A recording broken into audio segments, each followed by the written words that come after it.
One, two, three, four.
Okay, I'll just let people settle down.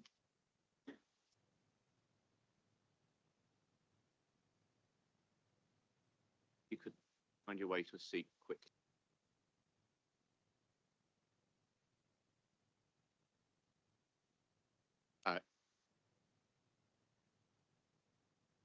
Okay, if people could settle down so we can make a start.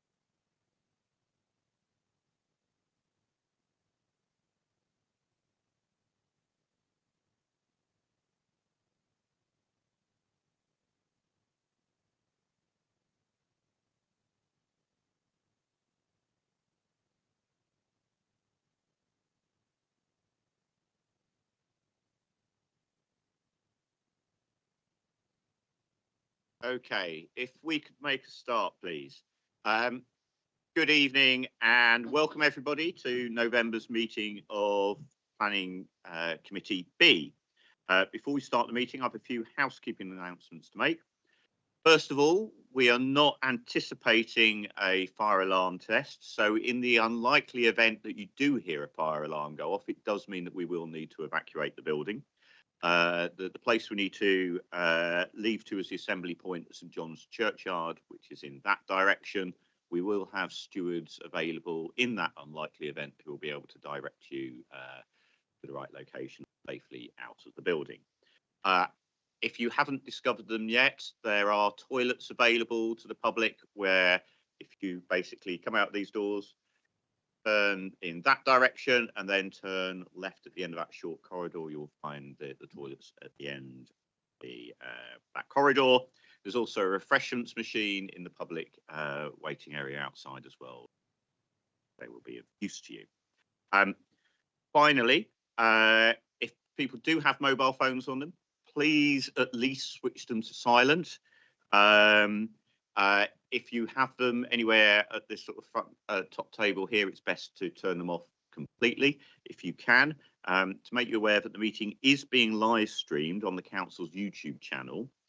So if at any point you are addressing the committee and the proceedings, please do not disclose any information that you would not like to be in the public domain. Members of the public are welcome to film, audio record, photograph or tweet the public proceedings of the meeting. I'd ask that you please be considerate towards other people in the room if you do so, and take care not to disturb the proceedings of the meeting. If you are filming the meeting, please don't film other members of the audience. Please keep any cameras pointing towards the tables at this end of the room. During the meeting, members of the committee will not access the internet except as it relates to the official business of this meeting, send or receive emails, text messages or tweets concerning the business of the committee. That's so it's very clear to everybody that all the information available to the committee is there in the public domain and we're not taking any advice outside of what's publicly available. I'd also like to remind any speakers that first of all, please do use the microphones when speaking, as it's only the audio from the microphones that's captured in the live stream. And please, if you are using a microphone, don't put your mobile phone near to the microphones because mobile phones tend to interfere with the signal from that and create a lot of very difficult to hear. That brings us to finally, a couple of other things to mention. First of all, we do have some new systems today. So we've got brand new microphones. We also, instead of usually having somebody with an iPhone stood in the corner to live stream this, we actually have cameras in the room taking pictures. So we have some new technology, which will hopefully work fine. I am always nervous about new technology, so hopefully we won't have any problems, but just to make you aware that there may be some teething issues. And secondly, because I can see there's a lot of people in the audience, just to make you aware, I'm going to change the order of the agenda slightly.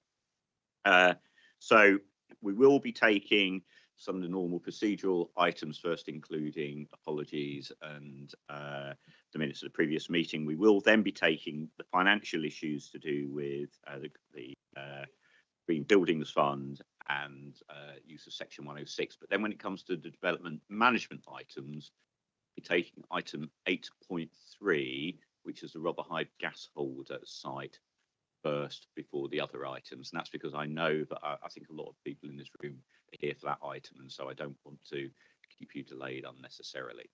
So apologies that we will have some preliminary business to get to that, but that will be the first development. So apologies for absence. I've had apologies from councillors Situ, Harper and Hartley, and I have councillors Seaton and Leeming that have kindly agreed to act as reserves for this meeting. So welcome to you both and thank you. Forward. Confirmation of voting members. So I'm going to ask every member who has a vote in this committee to raise their hand first. And then I'm going to ask you all to introduce yourselves. So I'm going to start. I'm Councillor Richard Livingstone. I'm a councillor in Old Kent Road Ward, and I'm the chair of this committee. And start with Leeming. Councillor Richard Leeming, councillor for Dulwich Village Ward. Councillor Emily Tester, councillor for North Bermondsey Ward. Councillor Kath Whittam, member for Hyde Ward and vice chair. Councillor Cleo Stones, I represent. Sorry, yeah, if people could repeat it and make sure you press the button. So we've got a new microphone system. If we could start again from Richard. Councillor Richard Leeming, Dulwich Village Ward. Councillor Emily Tester, North Bermondsey Ward. Councillor Kath Whittam, Rotherhithe Ward. Councillor Cleo Stones, Peckham Ward. Councillor Martin Seaton, North Ward Ward. Thank you. And now I'm going to ask officers to introduce themselves. So I'm going to start with Karishma. I'm Karishma Mohammed, planning lawyer. I'm just here. Hi, Colin Wilson, Head of Strategic Developments. Ravinder Johal, planning lawyer for Southwark.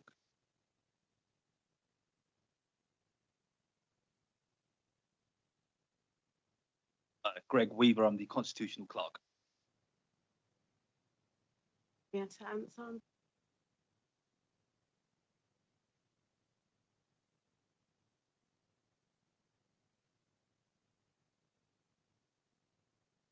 Okay. My name's Henrietta Ansar.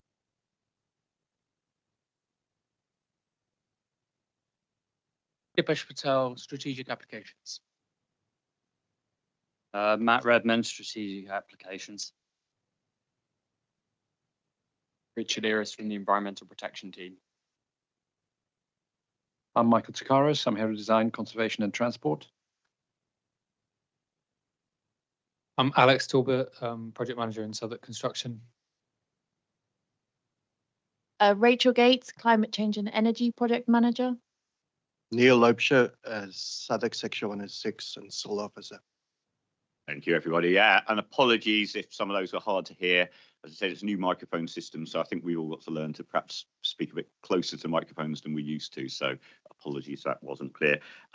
Notification of any other items of business that I deem urgent. First of all, we've had an addendum report circulated by officers with late observations on the items. We've had a members pack presented to us, which will cover some of the presentations that officers will be showing us in the meeting. And finally, I've agreed that we could circulate amongst members a paper that was put together by the objectors. I don't always do this, but I have cleared this with officers who've agreed that we can circulate that. I understand that's been shared with the applicants that are aware of the contents of that document. Disclosure of interest and dispensations. Does any member wish to declare any interest or dispensation in respect of any item that's Councillor Whittam? Yeah, I've been working with the objectors to item 8.3, the Rotherhithe gas holder site, and work that item. Okay, and just so that everyone's clear, what happens in those circumstances? If a committee member is excluding themselves from that item, we will ask them not to sit at the top table for that item, and then once the ward councillors comments are made in that meeting, we'll ask the councillor to withdraw from the meeting and then obviously invite them back for the subsequent items where they can have a role. Okay, that brings us to the minutes of the meeting that we held on the 16th of April 2024, which does feel like a very long time ago. but it's set out in pages 1 to 3 of the main agenda pack. To members who were at that meeting, which I said was some time ago, are they content that they're an accurate record of that meeting? Seeing nods of agreement. Agreed. Thank you. So thank you for that. That brings us to item 6, the release of £8,093,670.05 for Section 106 funding from the Green Buildings Fund for delivery of carbon reduction projects that will result in carbon savings that will support delivery of the Council's climate change strategy and action plan. So I'd like to invite Rachel and as well to present on this item. Is it? Oh, okay. Thank you, Neil. Thank you, Chair. The presentation is to release 8,000.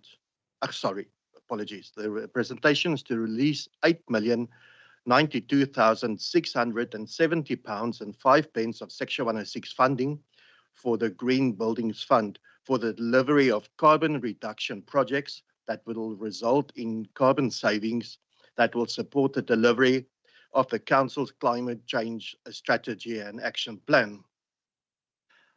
The amount is made up out of 54 planning applications and legal agreements, and this is across all the wards in the borough. Consultation has been carried out in support of this, and this can be seen in the officer's report under paragraph 40 and 41. A background on this: the Section 106 monies forms a key part of the funding strategy to deliver Council Climate Action Plan along the Climate Capital Fund, Southwark Green Investment, and other capital funding streams and grants.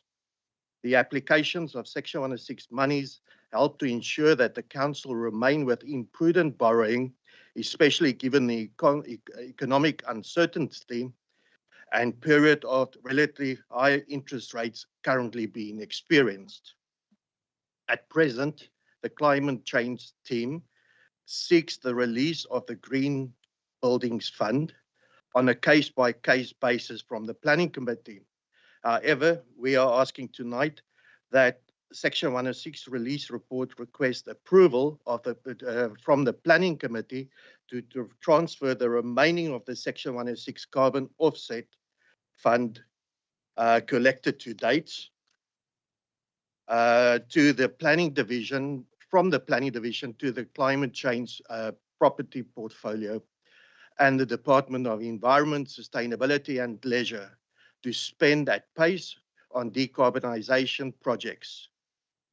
The approach to allocating these funds to desired strategic outcomes including an illustrative list of types of projects, and these projects can be seen in paragraphs 16 to 20 of the officer's report.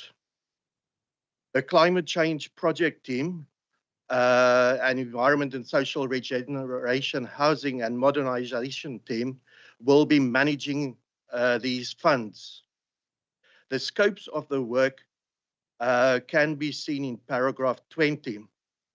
Officers have identified a selection of indicative decarbonisation projects, and this is set out in the table in paragraph 20. The aim and the outcome of this is these works will sustainably improve energy efficiency and deliver significant carbon savings.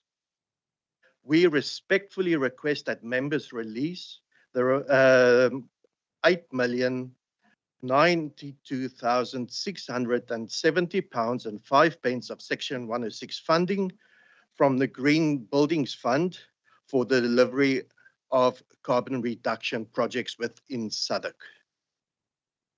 Thank you, Neil. Have any members any questions for officers? Councillor Whittam. You say that these are indicative proposals. Is there anywhere where people can see actual proposals work? Currently, we are going through a prioritised we are going through a prioritization process. So these are indicative until that prioritization process has been done.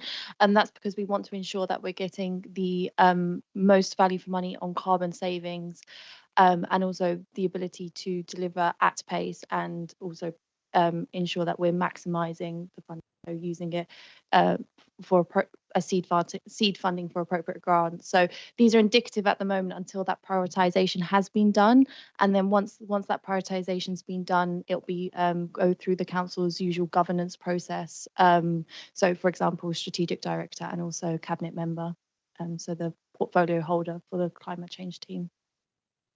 Thank you. So just to clarify, when it comes to, these are indicative, when it comes to decisions and actually spending this money, there might be some variances, but those would have to be published in a report to be agreed by a cabinet member, and so would be therefore open to scrutiny. Yeah, that's correct. Yeah. Thank you. That's very helpful. Any further questions for officers? No, I'm not seeing any. In that case, may I move that we adopt the officer's recommendations as set out in paragraphs 1 to 2 of the report on page 4 of the agenda pack. Firstly, the Planning Committee approve release of Section 106 contributions totalling £8,092,670.05 from the Green Buildings Fund as set out in Appendix A, the delivery of carbon reduction projects that will be robustly assessed for carbon savings and other outcomes highlighted in paragraph 17, and will support the delivery of the Council's climate change strategy and action plan. And secondly, that the Acting Strategic Director, Environment, Sustainability and Leisure, in consultation with the Cabinet Member for Climate Emergency, Jobs and Business, be authorised to apply the funding release to a programme of decarbonisation projects to support the delivery of the climate change strategy and action plan in line with the Council's constitution and departmental scheme of delegation. Does any member of the committee wish to second this? Or Councillor Leeming get there just about first. So we're going to vote on that. We're going to vote individually. So Councillor Whittam, how would you vote on this? For, Chair. Councillor Leeming. For, Chair. Councillor Soames. For, Chair. Councillor Seaton. For, Chair. And I'm Councillor Richard Livingstone, and I'm also voting. Oh, Councillor Tester, my apologies. Sorry. For, Chair. My deep apologies for that. And I'm Councillor Richard Livingstone. I'm also voting for the motion, so the motion is carried.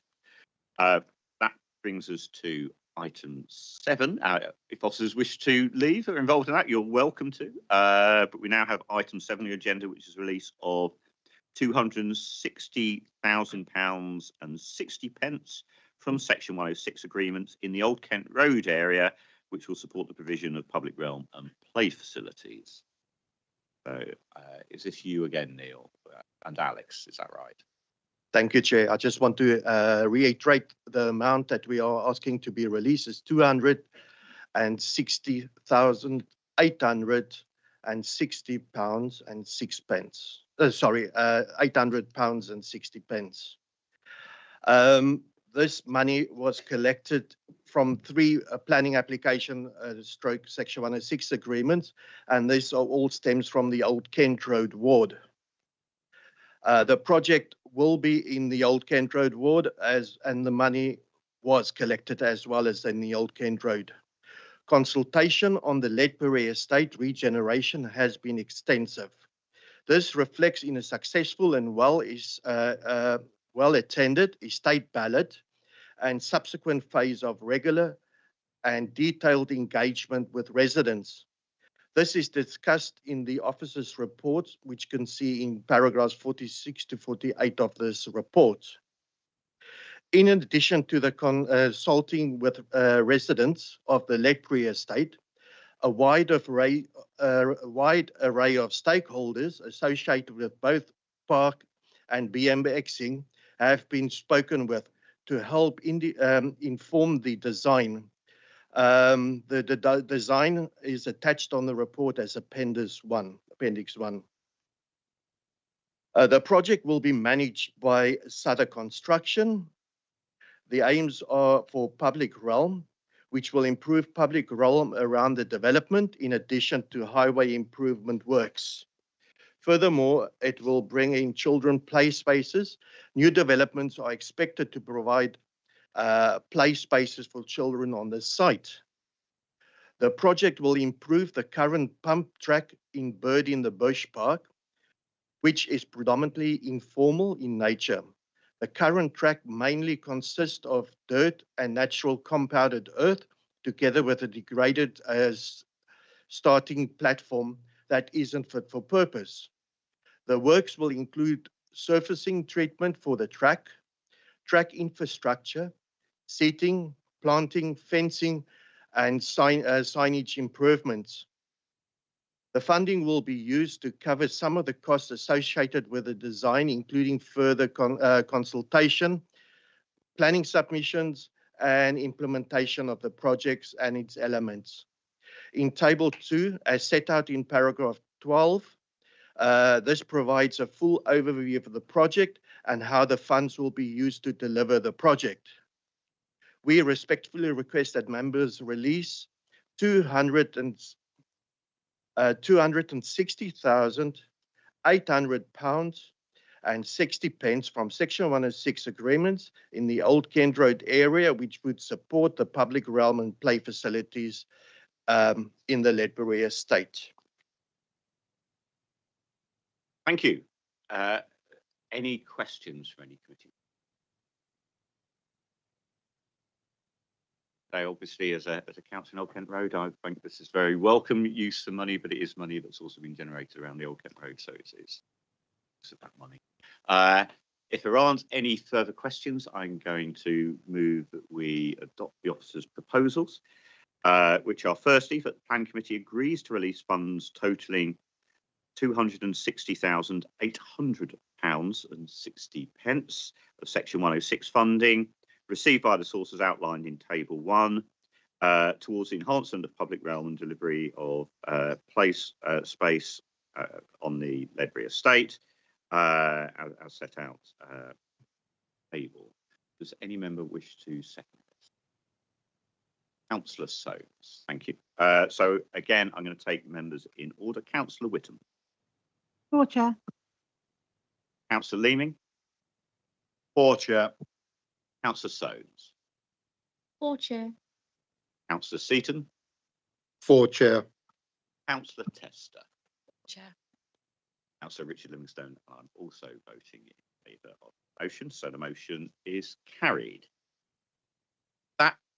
So officers involved in that, you're welcome to leave. I do notice it's quite cosy over there, so I'm sure your colleagues will be pleased to be able to spread out a little bit. So but thank you for coming to this evening.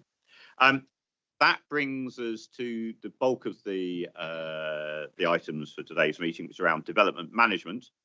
So the next items of business concerns the determination of planning applications. I'd like to remind everyone on the committee of the guidance on how we conduct our business, which is set out in item 8 in the agenda. First of all, officers will present a report, outline their recommendations, and answer any questions raised by committee. Then, if present and wishing to speak, the following may then address the committee for no more than 3 minutes each. Firstly, a spokesperson representing any objectors to the application. By now, you need to have identified either a single spokesperson, or if there's more than one objector who wishes to speak, work out how you'll divide that single 3-minute time slot between you. Next, the applicant or their agent. That is followed by a spokesperson representing any supporters of the application who live within 100 metres of the development site. And then finally, a ward councillor representing the area affected by the proposal. So those ward councillors presenting to us and those nominated to speak on behalf of objectors, supporters and applicants should try and sit as far forward in this meeting as you can. That's particularly important for applicants because there may well be follow-on discussions that we need to have, and so that's useful for communication between the committee and the applicants. For the ease of communication but just to make clear that if you are in the audience, You don't have the opportunity to take part in the debate of committee, only to present to us and make those representations and ask. Each speaker should restrict their comments to the planning aspects of the proposal and should avoid repeating information which is already in the report. The meeting is not a hearing where different participants are able to cross-examine the evidence presented by other participants. At the end of each representation, the committee may ask questions of the presenter. Speakers should leave the committee to subjects on which they will welcome further questioning. That's probably very important if you think the 3 minutes you have isn't quite enough. You may well want to highlight any issues that you would welcome further questions on. After receiving all the submissions, the committee will debate the application and consider a recommendation. This is a council committee meeting which is open to the public, but there shouldn't be any interruptions from the audience. Finally, I'd like everyone present to know that all those planning committee comprises members from different political parties. We are not politically whipped and we don't vote on party lines. Our decisions, and we also don't vote on matters of taste either. It's important to know that our decisions are made in accordance with the council's planning policy and are based on the information contained within the relevant reports, together with the consultation responses and any submissions that we hear today. How we approach these items is set out in Development Management report item at item 8 in the agenda. If members are happy to note that report, we'll move to living planning applications. Are members happy that we could? Thank you. In that case, we will move to item 8.3 of the agenda, which is the Rotherhithe gas holder site. So that is on Salter Road, Southwark, SE16 6DU, and it's set out in pages 4 to 153 of the supplemental report been published. So I'd like to invite Deepesh Patel to present to the committee. Thank you, Chair. So the application before you is a scheme submitted by Notting Hill Genesis. It's for redevelopment of the site. So the site has a gas holder and a paraphernalia on the site, and it's to redevelop it to provide 150 new homes, of which 42.5% would be affordable. I'll speak louder. Is that better? Get closer. Right. So I'll start again. So the application before you is an application from Notting Hill Genesis to redevelop the site. The site contains gas holder and other paraphernalia, and a telecommunications mast. Proposals for 151 homes in varying heights, 3 to 6 stories, landscaping and play space as well. Within the site allocation, it's NSP 78 of the plan. This site allocation has a minimum requirement of 160 homes on the site. Also includes requirements to provide a route through the site. The allocation talks also about any development responding to the local context in terms of scale and massing, which I'll come on to a little bit later as well. So just some photographs on the site. So the site itself slopes up to the north towards Surrey Water. That can be seen on the left slide there. And this is a view of the gas holder on the right as well. Some local views. So this on the left is a view from Deal Porter Walk and the view across Surrey Water on the right, with the view from some streets, and you can see the sort of scale of the housing that is nearby. So, as I mentioned, the proposed development is for the demolition and redevelopment of the site, 42.5% affordable housing, of which 28.5 would be social rent and 13.4 shared ownership. There's so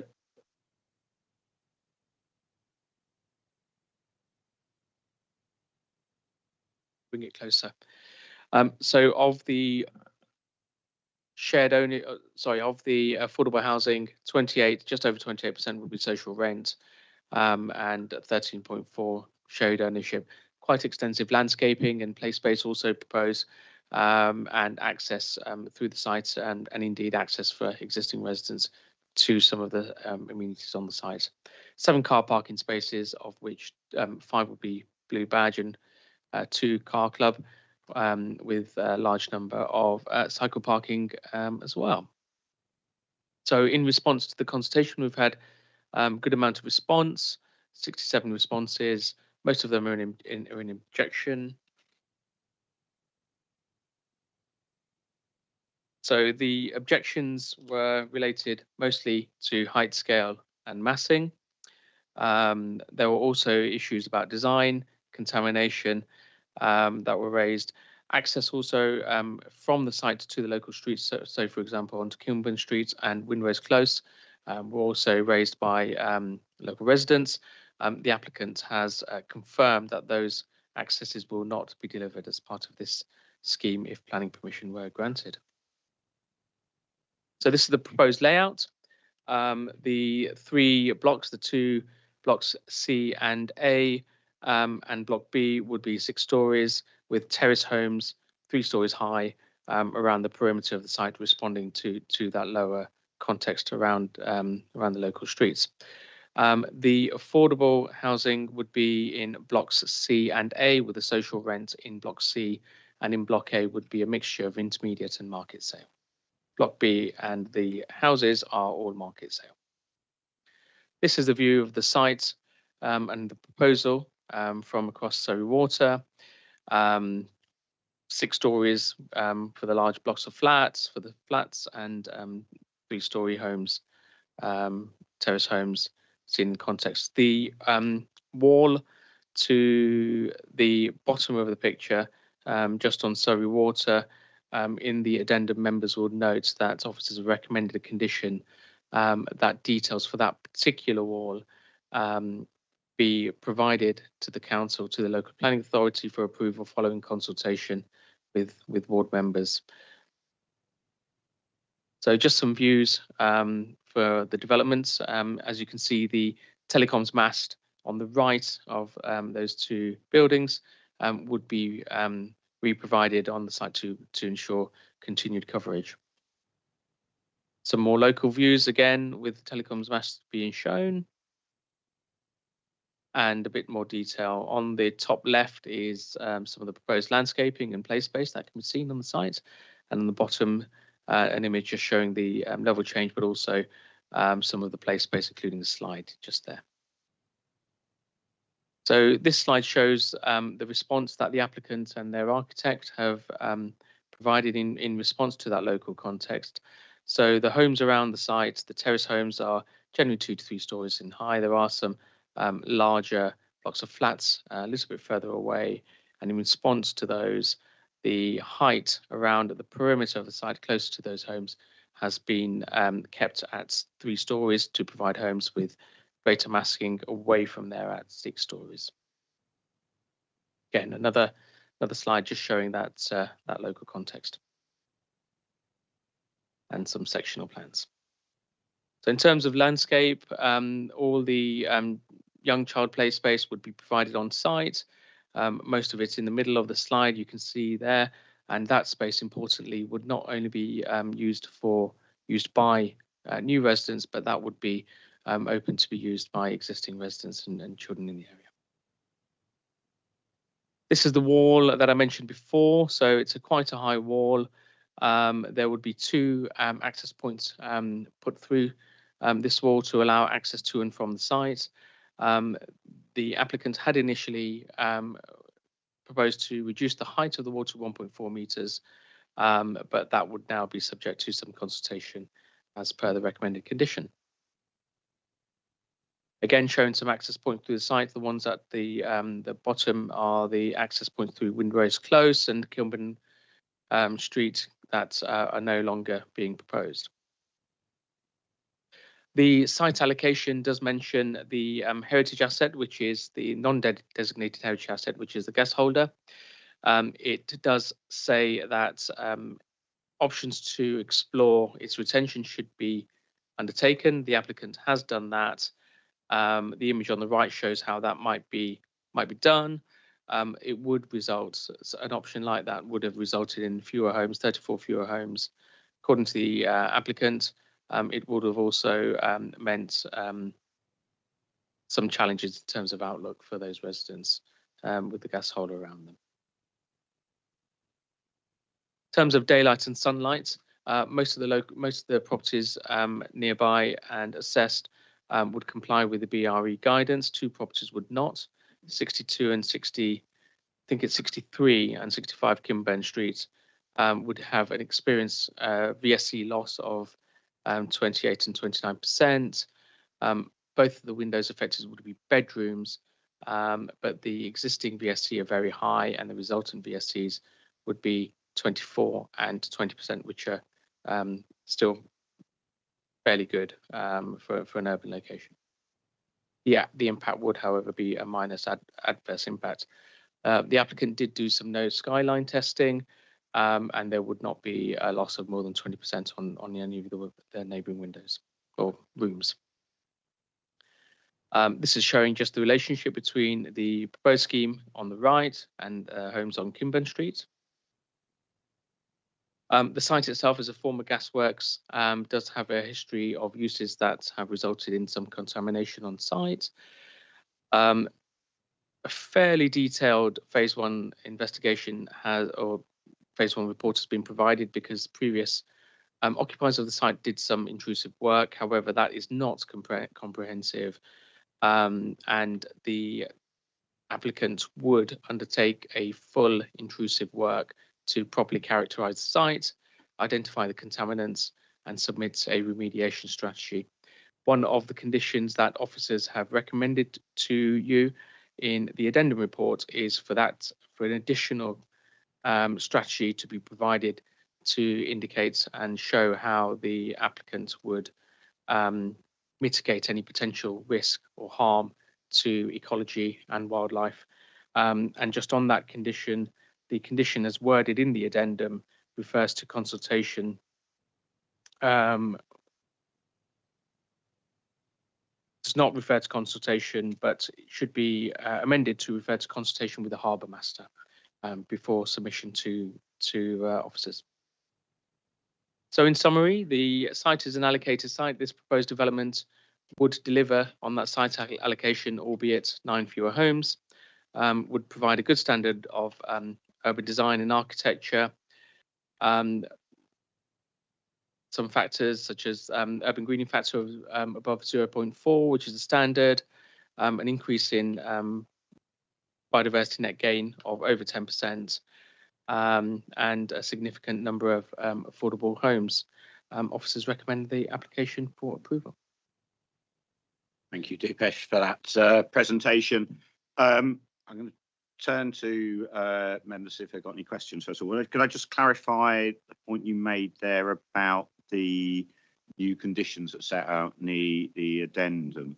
So this is in paragraph 36. So my understanding of what you said is the third bullet point that we have there, which talks about prior to the commencement of development works on site, a contaminated land mitigation plan to mitigate any potential impact on ecology, including wildfowl, on Surrey water, should be submitted for approval to local planning authority. Development should only proceed in accordance with the approved plan. But that also needs to add in consultation with the harbour. Correct. Thank you.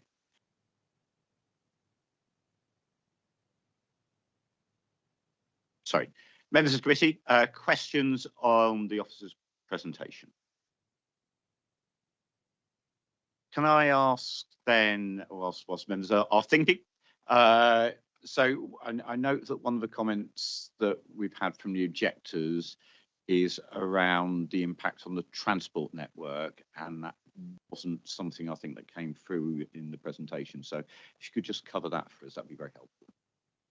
Yes, thanks. So we have had a full consultation with our transport officer. Some of the comments were talking about the baseline data that was used for the assessment in the census. They were satisfied that the assessment that was provided, albeit with using the 2021 census data, was robust for this particular site, for that assessment to be relied upon. Okay, and just to recall, other than disabled parking spaces at the car. 5 blue badge spaces and 2 car club spaces. Otherwise, it's car free. Thank you. Councillor Seaton.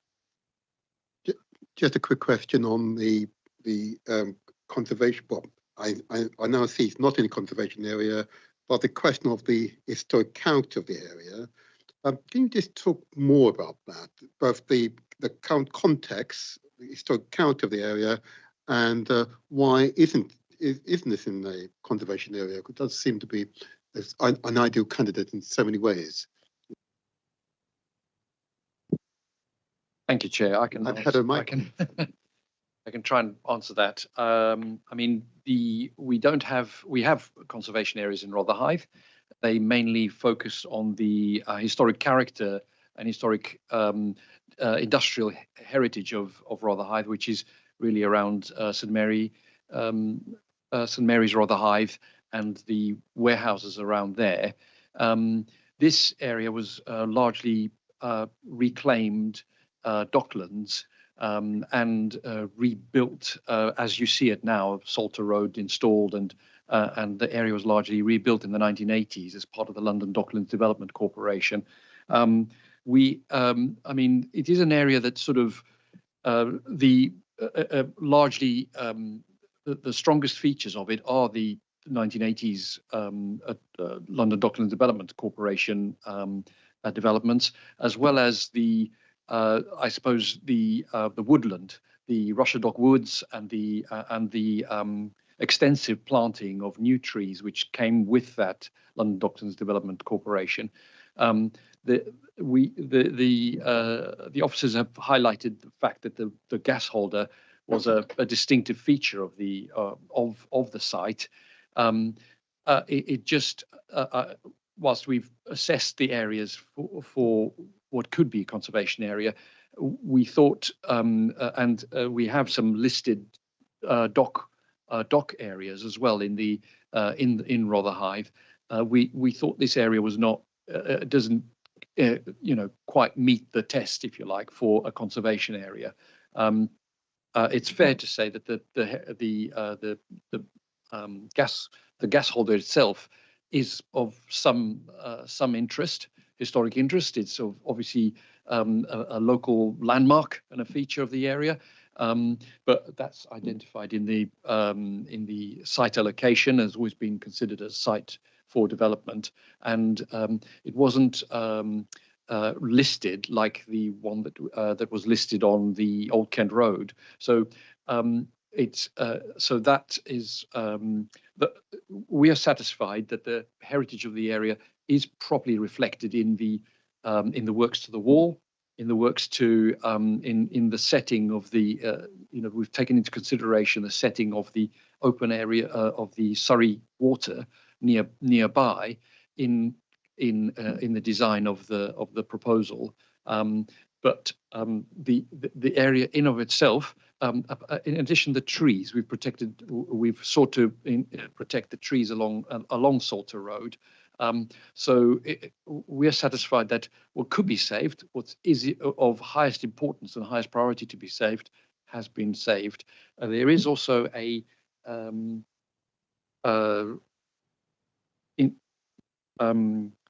condition around talking about the gas holder, isn't it? The historic interpretation, forgive me, of the gas holder, and bringing that into the landscape design as well, in the papers before you. Thank you. I'm going to take Councillor Tester next. Thank you. I was wondering if you could just talk to the discrepancy between the red line boundary and the site allocation, and why they don't quite match up.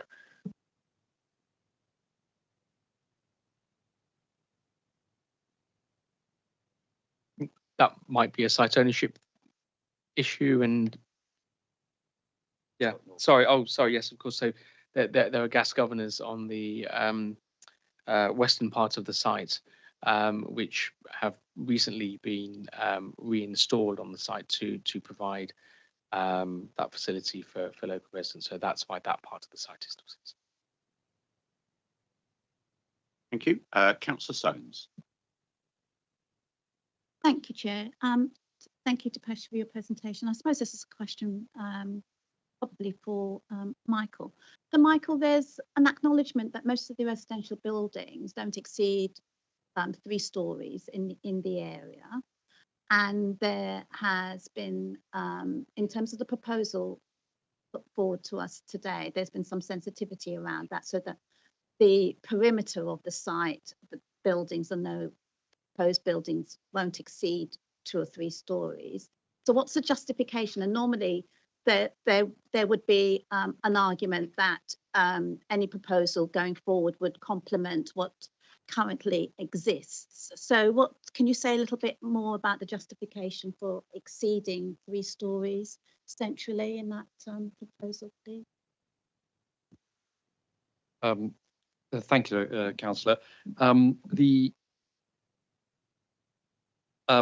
The area that the slides that I'd like you to refer to is slides 30 and 31, which try to show the context of the area.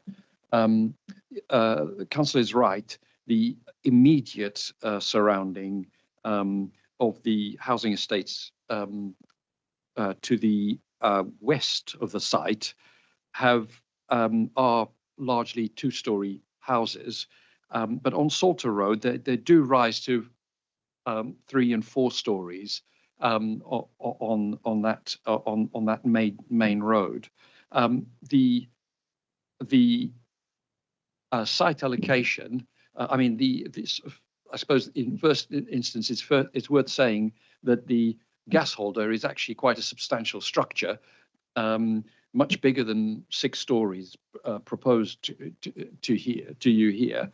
But notwithstanding that, the site allocation does envisage and consider densification of the site, and so the proposal we are satisfied that with the sort of intermediary of the 3-story houses, which are arranged around the edge of the site, and rising gently to the middle of the site with 6 stories, coupled with the very mature edge of the site and surroundings of the site, which are heavily mature, has a very mature tree edge, means it's not a sort of normal sort of street to street relationship. There is a sort of greater sort of generosity, if you like, to the site, and the buildings are more set behind a very large mature tree line. So we are satisfied that the height is acceptable in this instance, and is an acceptable resolution to the amount of accommodation that the site allocation does envisage and always imagines for this site. Thank you. It's a pity we don't have any aerials to represent that. Forgive me, that's what I was referring to on your slides 30 and 31, where you can actually see the on your slides 30, for example, you can see that there's a building opposite or near on the top middle, which is 5 and 5.5 stories high, as well as a number of buildings 4 stories on Salter Road on slide 31. So it's not that this is something that's kind of completely of the tree line that you perhaps the image past it was better representative. The one just before this one, I think. Sorry, the visualizations of the scheme. You can see it on your slide 28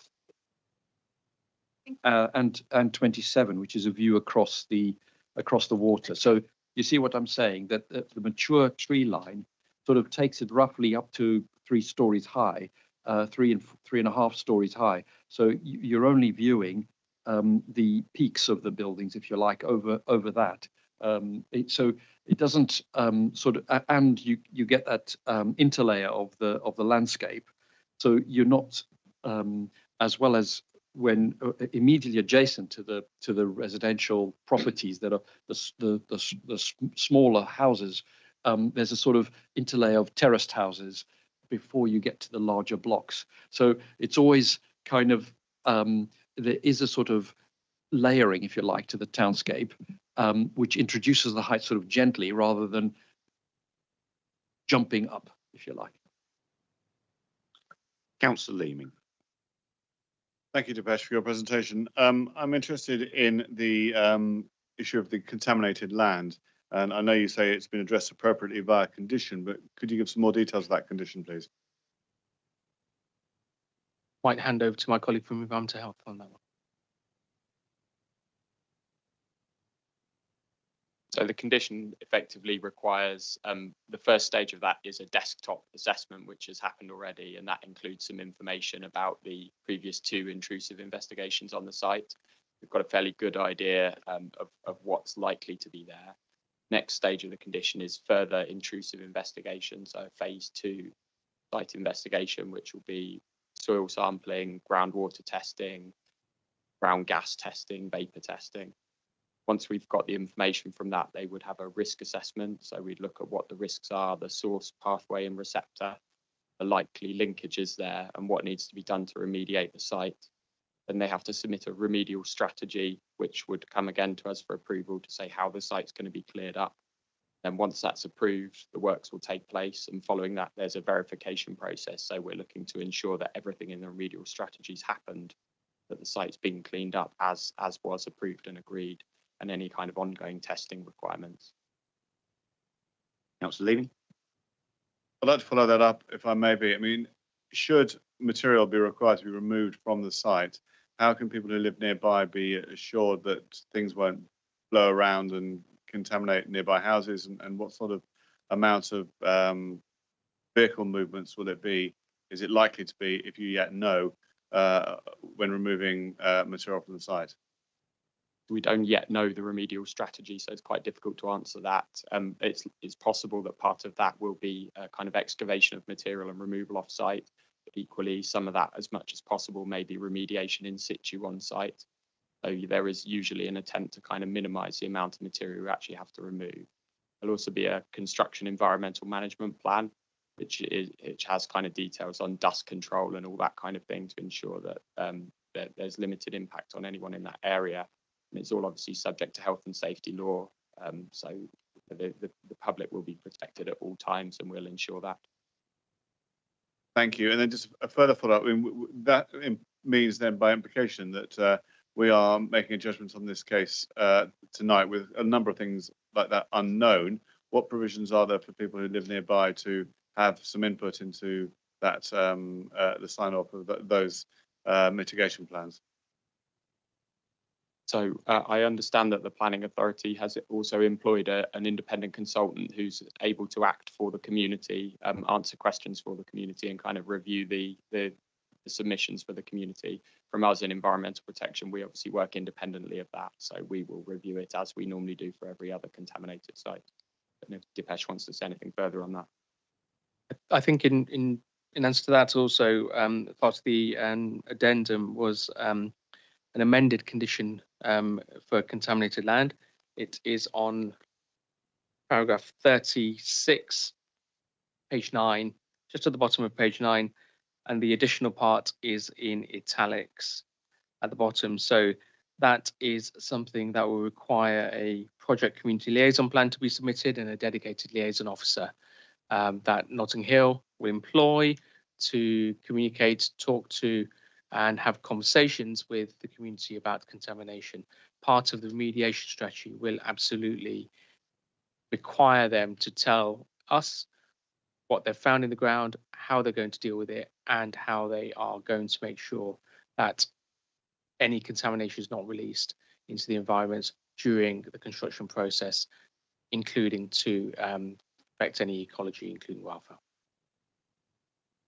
And just to follow up on that point, in terms of this role of the independent dedicated community liaison officer, we as a council setting expectations on that person and how they communicate with the local community and keep them aware of information as it comes forward? I think that's something that is up for discussion and possibly would benefit from some inputs from members of the community and ward councillors as well. Yeah, I think that'd be very helpful if this does proceed, that we do that, because I know that that's clearly a matter that local community feel are very concerned about. So, yeah. Thank you. Councillor Seaton. Thank you, Chair. And again, I should say thank you to Pat for your presentation. I've not been able to say that for some years, but there you go. Can I refer you though to paragraph 86 and sentence 2. It says here the site is also within a suburban zone, and the planning policy P2 requires major development to provide a minimum of 30% with 3 bedrooms or more. And if I go to paragraph 88, I believe it's the breakdown. I believe what we're seeing here is a breakdown of bedrooms. I see 3 bedrooms plus. I don't know if there's 4 or 5 bedrooms, but can you just explain if this is compliant with the policy P2 as set out in the report? No, Councillor Seaton, it's short of that requirement. Okay. Is there some mitigation elsewhere in the report? I have been looking. Is there mitigation mentioned anywhere? Because clearly there is a preponderance of 1 and 2 bedroom properties, which I'm sure we require, but I'm also conscious that families are leaving Southwark because of the availability of family-sized homes. Why would we accept what is a significant deficit in what is a suburban part of the borough? I think the mitigation is that the larger family homes have been concentrated in the affordable tenure and in fact in the social rent. So Block C, which is social rent, you'll see that there are more 2 and 3 bedroom homes within that affordable block. If I may, Chair. Yep. Thank you. If I may, just to understand that case, and are they, again, just looking at the units again, are there any 4 bedrooms? Am I seeing 4 bedrooms here? Is that what I'm looking at here on 94? That's sorry, paragraph 94. Sorry, paragraph 94.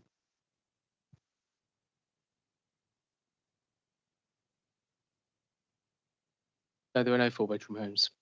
There is also no policy requirement for 4 bedroom homes.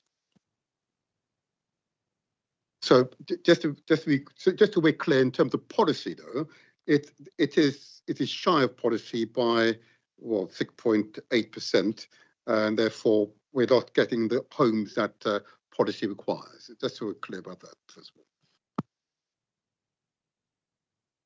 Colin. So the point that Dipesh makes is that as officers in discussion with the applicants, we have tried to secure a larger proportion of the family 3-bed homes in the social rent. If you look at paragraph 94, the 3 beds, both the 4-person and 5-person, in terms of habitable rooms, they probably make up about 40% by habitable room of the affordable housing. The social rent housing is obviously allocated, so that's allocated to families in need. Private, larger units, the council has no control over who buys those homes. They are suitable for families, but we can't insist or require that families move into them.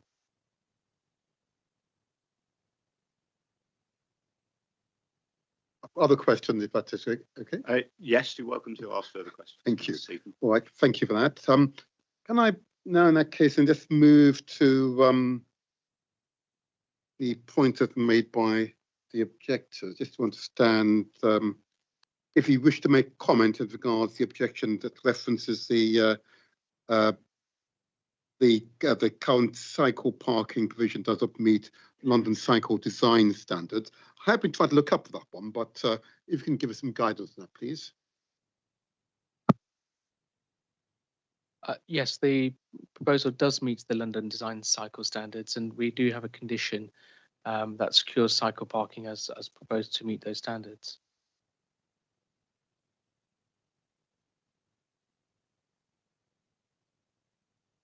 And if I may, and that's a standard that was recently updated, or I'm just trying to make sure that there's no misunderstanding. Are we looking at different papers?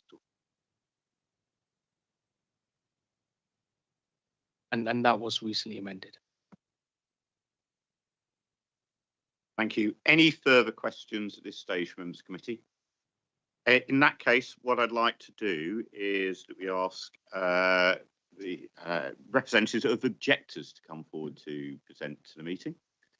So if you'd like to step forward. As I explained earlier, first of all, this meeting is being live streamed, so please don't disclose any information about yourself you wouldn't like to be in the public domain. That's very kind of you. I'd also like to, I'll let you introduce yourself very briefly. Just say roughly where you live. You don't need to give your, please don't give your, in fact, your house you live. My name is Steve Miller and I live very close to the... Very kind. Let's just ask what street? Brunel Road. Thank you, that's very helpful. I'm going to give you 3 minutes to speak and I'll give you a 30-second warning. Thank you so much. Dear Planning Committee, I'm representing over 50 local residents who strongly object to the current proposed development plan. We're not against this site being developed, just against this current proposal. Our main concern that is keeping many of us up at night is the existence of toxic contamination on the site. Polycyclic, aromatic hydrocarbons have been found in high volume, and there is a presence of heavy metals, asbestos, ammoniacal, I think, nitrogen, and cyanide. These are all highly toxic and have serious long-term health impacts such as liver and kidney damage, central nervous system effects, and cancer. Very little contamination exploratory work has been done on this site to date. We have families with small children living up to 3 meters away from this site. This is terrifying. There's been no looking into this. The current proposal would destroy part of an existing wall and the notable Rotherhithe gasometer that Historic England have called the last major remnant of the area's industrial past that has local landmark status. According to the Southwark Council plan, the development should respond to local heritage and the surrounding context in terms of scale of height. The current plan fails to do this. The density of the proposed development is much greater than the adjacent residential housing, and the height is not in keeping with surrounding buildings. Maximum height of the local buildings is 3 to 4 stories. Proposal here, the height is 7 floors. It's not 6. It's 6 floors plus a cheeky plant floor that we haven't discussed. We estimate an influx of approximately probably 550, 600 new residents. What effect will this have on local health services, including the impossible to get an appointment at local GP surgery? Those of us who use Canada Water Station at peak times will be familiar with it having to close its doors due to being at capacity. The current development does not meet the Lundell Cycle Design standards for cycle parking. Car parking spaces do not meet the T6H policy, and there is no plan for any additional disabled spaces in the future, which contravenes T6 as well. Given the geography of Rotherhithe Peninsula, the area has only 2 roads in and out. With more residents, how are the already jammed lower roads and Rotherhithe roundabouts going to cope with yet more traffic? A big concern of the residents of Kinburn Street, Dolphin Close and Windroad Close is the proposed pedestrian exit from the development, taking pedestrians to Canada Water and Surrey Quays. I know this has been changed slightly, but not for all exits. The exit directs the foot traffic via a quiet cul-de-sac and a small pathway that are not fit for such a high footfall. So basically, in conclusion, the local residents would like this project to be rejected until a full independent site contamination survey has been done, so we know exactly what the challenges are to safely clean up this site. After that, when it is complete, we'd like a new development to provide high quality accommodation for families, so more homes with 4 bedrooms. Consider the local history. Thank you, sir. I've got one last slide. Population, density, building height, pedestrian exits, local transports, and local communities as GP surgeries. Thank you for giving me that. Thank you for that, Mr. Miller. And that was a very, I know it was quite a big rattle through. Yeah, sorry for the fast read. That's very helpful. Members of the committee, any questions for Mr. Miller? Councillor Leeming. Press the button instead of putting my hand up. You'd have heard me ask questions about the contamination. Yeah, I we're mean, terrified of that. Yeah, you ran through this at speed. I'd invite you to, in brief, give some more comments, or I see you've been joined by a colleague. Yeah, and if I can Do you ask have any my- further the neighbour Ed comments to make, please do make them. approach. I mean, we are aware that there's this polycyclic aromatic hydrocarbons. Now, I'm sorry, I'm not a chemist. I'm not a, but I mean, and also the presence of heavy metals, asbestos, ammoniacal nitrogen, and cyanide. I mean, please, guys, we need this land looked at and tested properly before we start. I mean, I'm terrified by you saying, oh yeah, we're going to give these developers have, you know, they're here to make money out of this. They have a bottom line that they, you know, we do not have the guarantee that they're gonna actually truly clear the site up. But the other thing is people live 3 meters away. What's going to happen when they are clearing it up? Things can be airborne. Things will go into lungs. Things. I mean, these are things that, you know, are going to be 10 years ago when people start to get cancer, liver problems, and so on and so forth.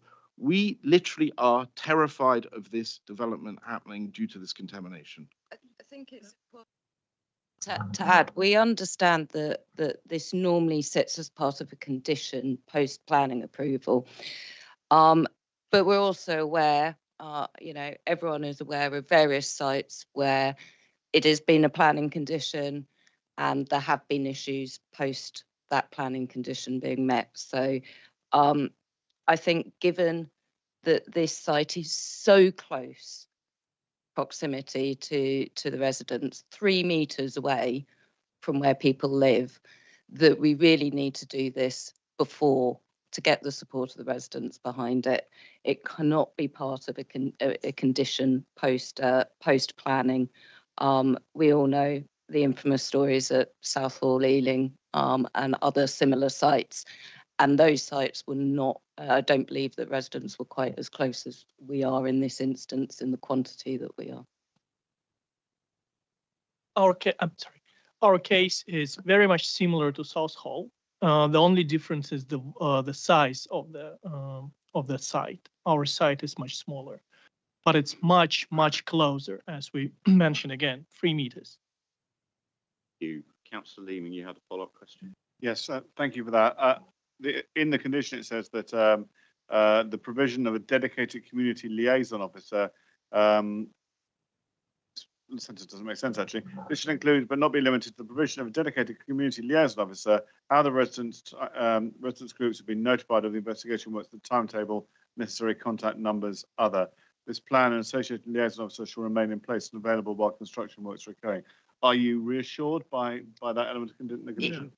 No, I mean, obviously it's a positive step, but it's not actually giving us any ability to come back and vote or have any rights to comment on it. It's just keeping us informed.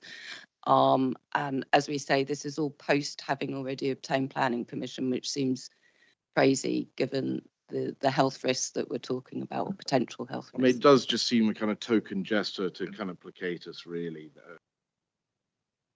We need to know what is there before we break ground. I think we all agree with this, everybody who lives close to it.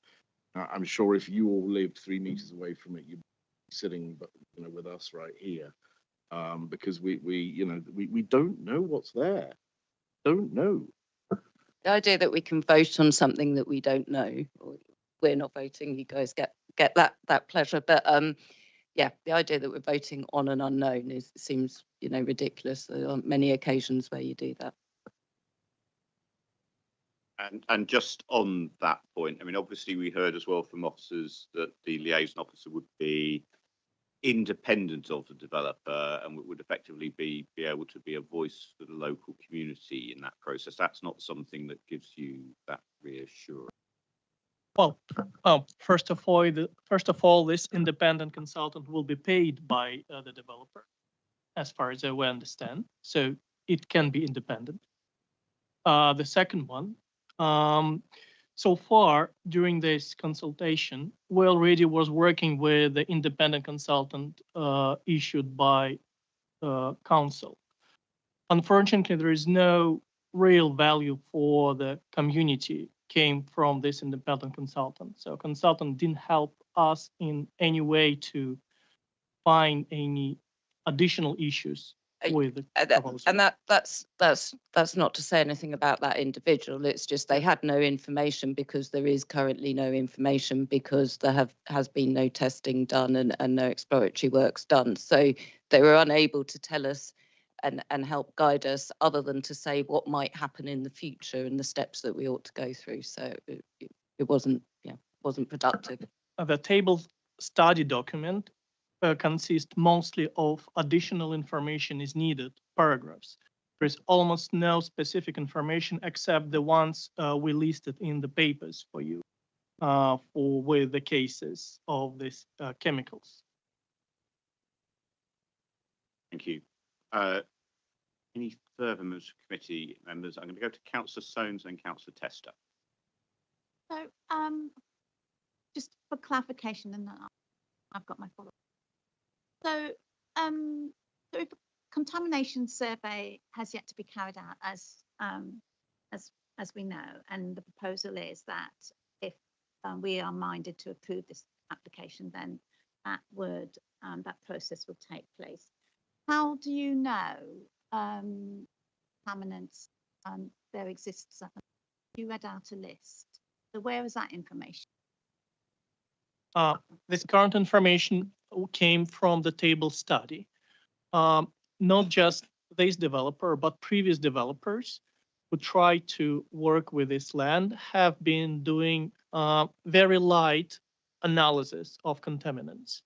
And this report came from this very light analysis. The analysis haven't gone to very deep, and it's light analysis from the table study. Most of the document consists of additional information needed, but it clearly said that all these chemicals we listed in the form exist there already. There might be much more.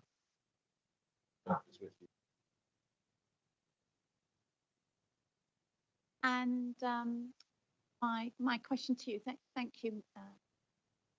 So you would have heard the question that I posed to the officers regarding, because you mentioned as part of your list of objections is around height, etc. And then Michael was able to justify, you've got that tree line, and then there are other buildings within the facility. So could you? Well, there's several things.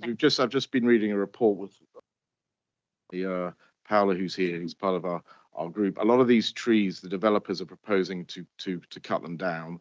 Also, you've been giving them baby bio because those trees are taller than they actually are.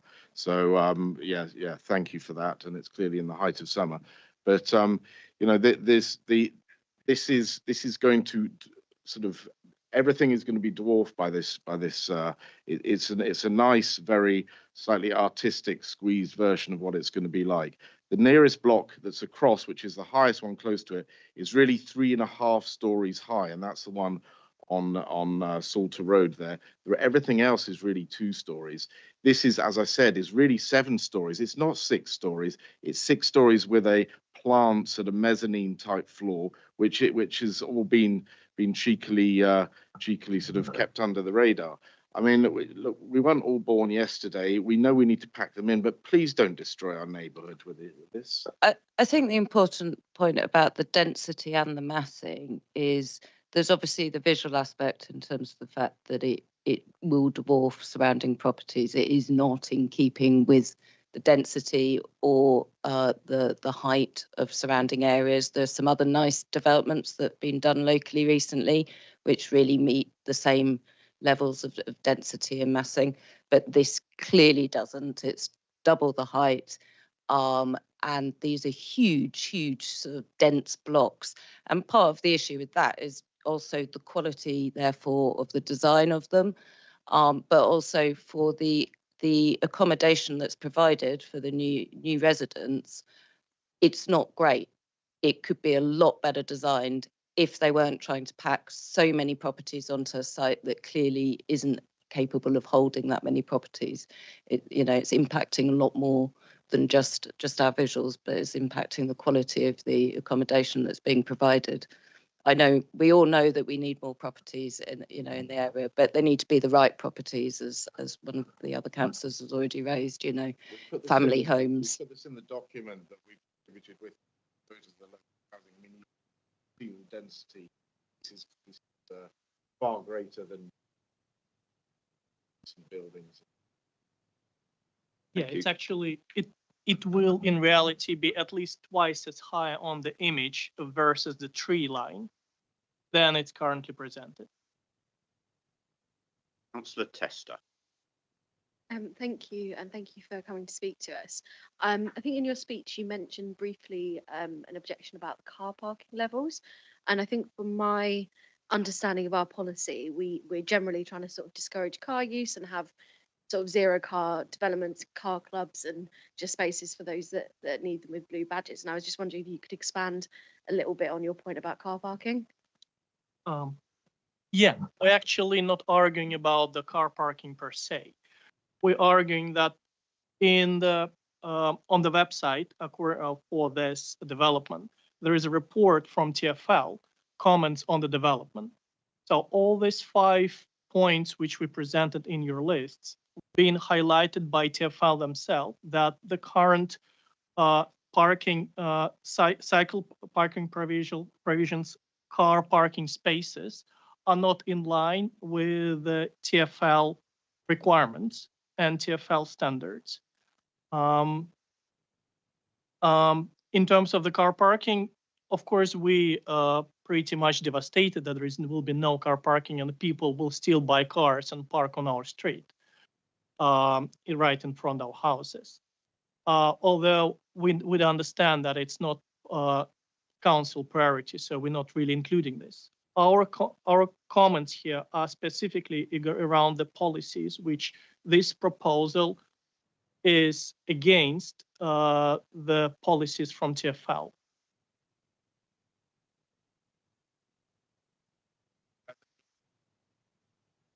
We could try and discourage people Not to because have. we've had officer feedback to say that wasn't the case. So it'd be useful.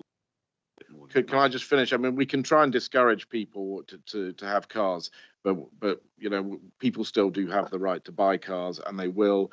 And also, you know, we live in a society where, you know, we want, you know, maybe grandparents and so on to visit their kids. And where are they going to park? I mean, really, there's no spaces there at all. Which, okay, we haven't put it on this, but we do think it's another issue. But it's yet another issue. I think there's far more pressing issues why we've objected to this this development. But that is yet another piece in the puzzle. Okay. I ask a question. I want to return to the issue of height. So 20 years ago, I lived in Collect Court, which is on this map in papers, which is a 5-storey building, which is very near to this site. I think that Deauville Court, which is right next to this site, is also of similar height. So I appreciate your comment about... Can you look on the photos and show us where it is, please? Because so Collect Court is about here. Okay, so it's... But Deauville Court, which is a similar height building, is immediately next to the site. So I appreciate your point about height of buildings on Brunel Road. But it is true there are buildings of a similar height which are adjacent of all the buildings surrounding, and next to the site there is nothing. And we did have a diagram in the presentation which I think showed Deauville Court, which is of a similar height to the proposed buildings, I believe. Yeah. Yeah, that was at the back. So you can see the building there between the sites and Surrey Wharf.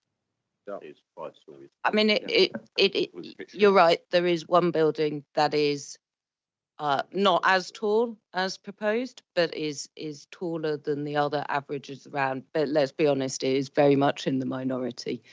The fact that you have one building that happens to be a story taller, it's still less than the height that's being proposed. And it's very much in the minority, you know.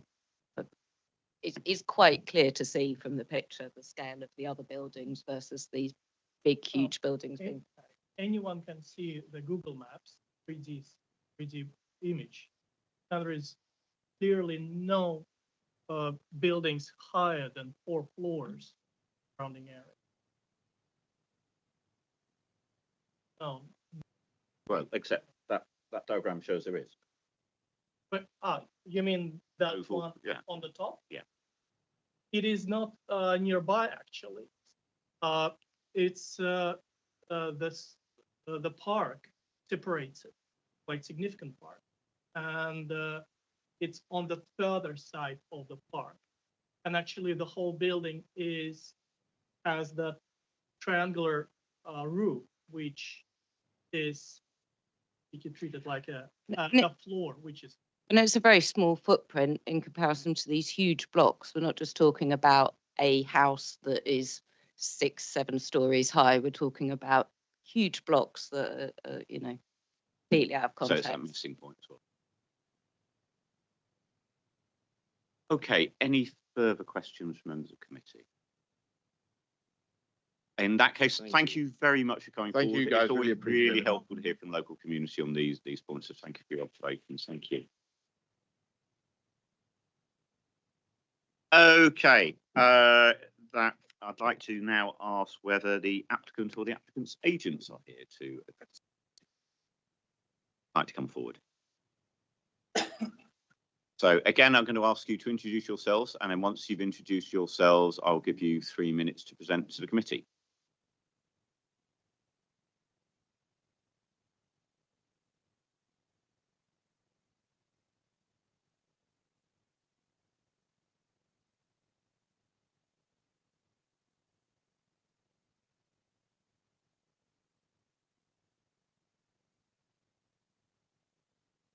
Yes, if you could quickly introduce yourselves, and then I'll give you 3 minutes. Good evening, Chair and members of the committee. My name is Julian Wayne, Assistant Planning Director at Notting Hill Genesis.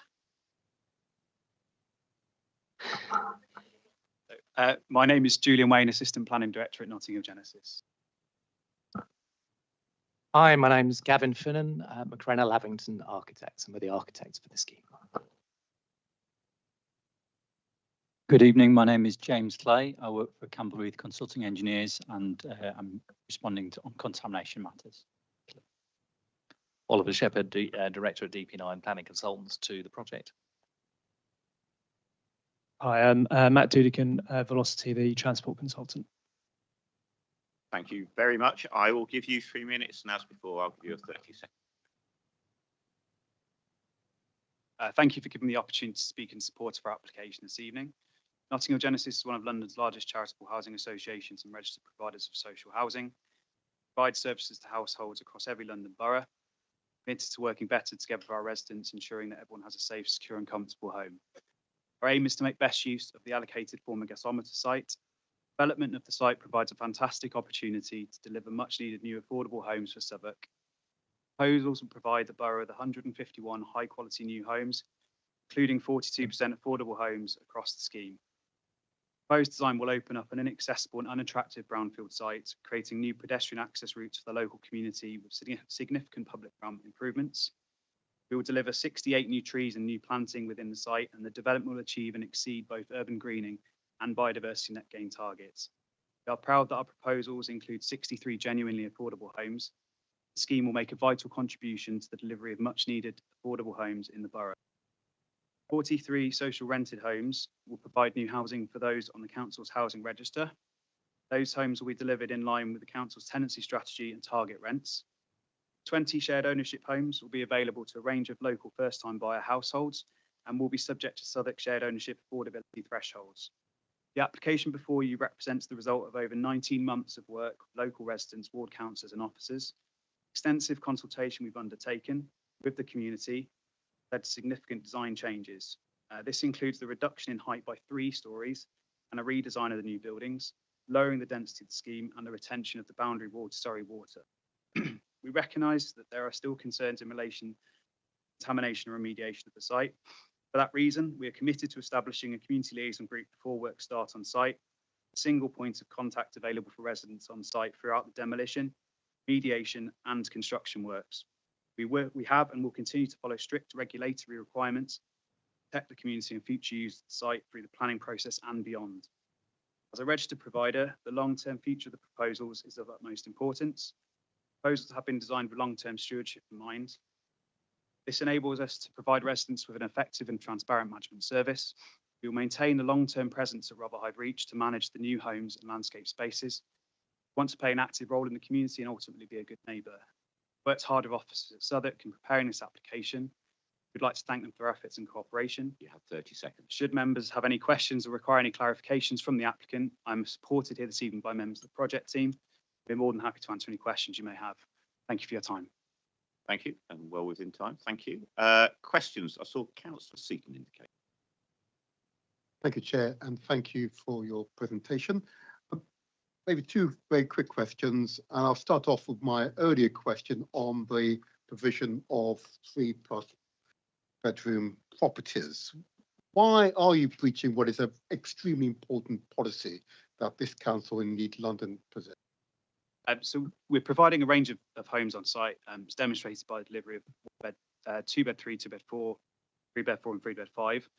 So we've tried to optimise the capacity of site and attempt to deliver the minimum homes required in the site allocation. And for this reason, we proposed to deliver the 1, 2 and 3 bedroom homes, and this was deemed to be an acceptable mix by officers during the pre-application process.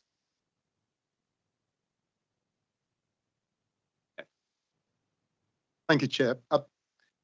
But the policy requires you to provide those homes, bearing in mind the context. Why have you not designed it so that you will comply with policy, notwithstanding officer comments? We'll ask the question, why did you not design it appropriately so you can comply with it, a vital part of our policy framework? So we have looked at the policy requirements, but we've also looked at the ability to optimise the site and respect the character of the local area and the design as well. And for that reason, we felt that the mix of 1, 2 and 3 bedroom homes was more appropriate. And our aim is to deliver affordable homes for people to live in Southwark as well. Councillor Leeming. You'd have heard the nearby residents talk about their fear about the contaminants that might be lurking on the site.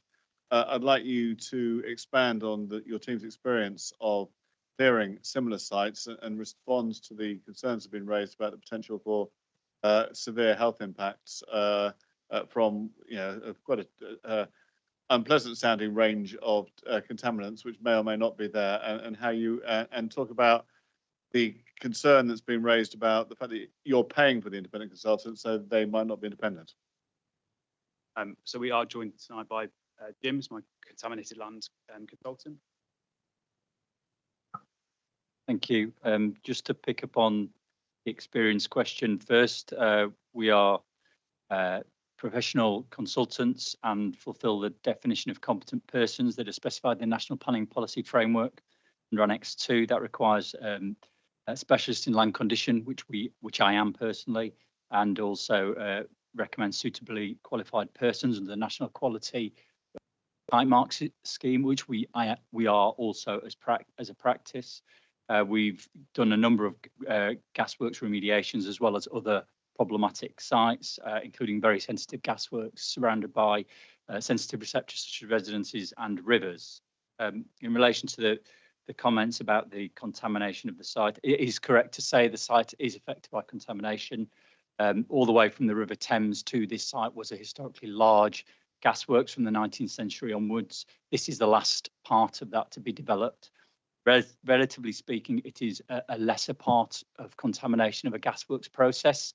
It was predominantly used for gas storage and ancillary storage functions, with only a limited portion of the site used for dry and wet gas purification processes that led to contamination.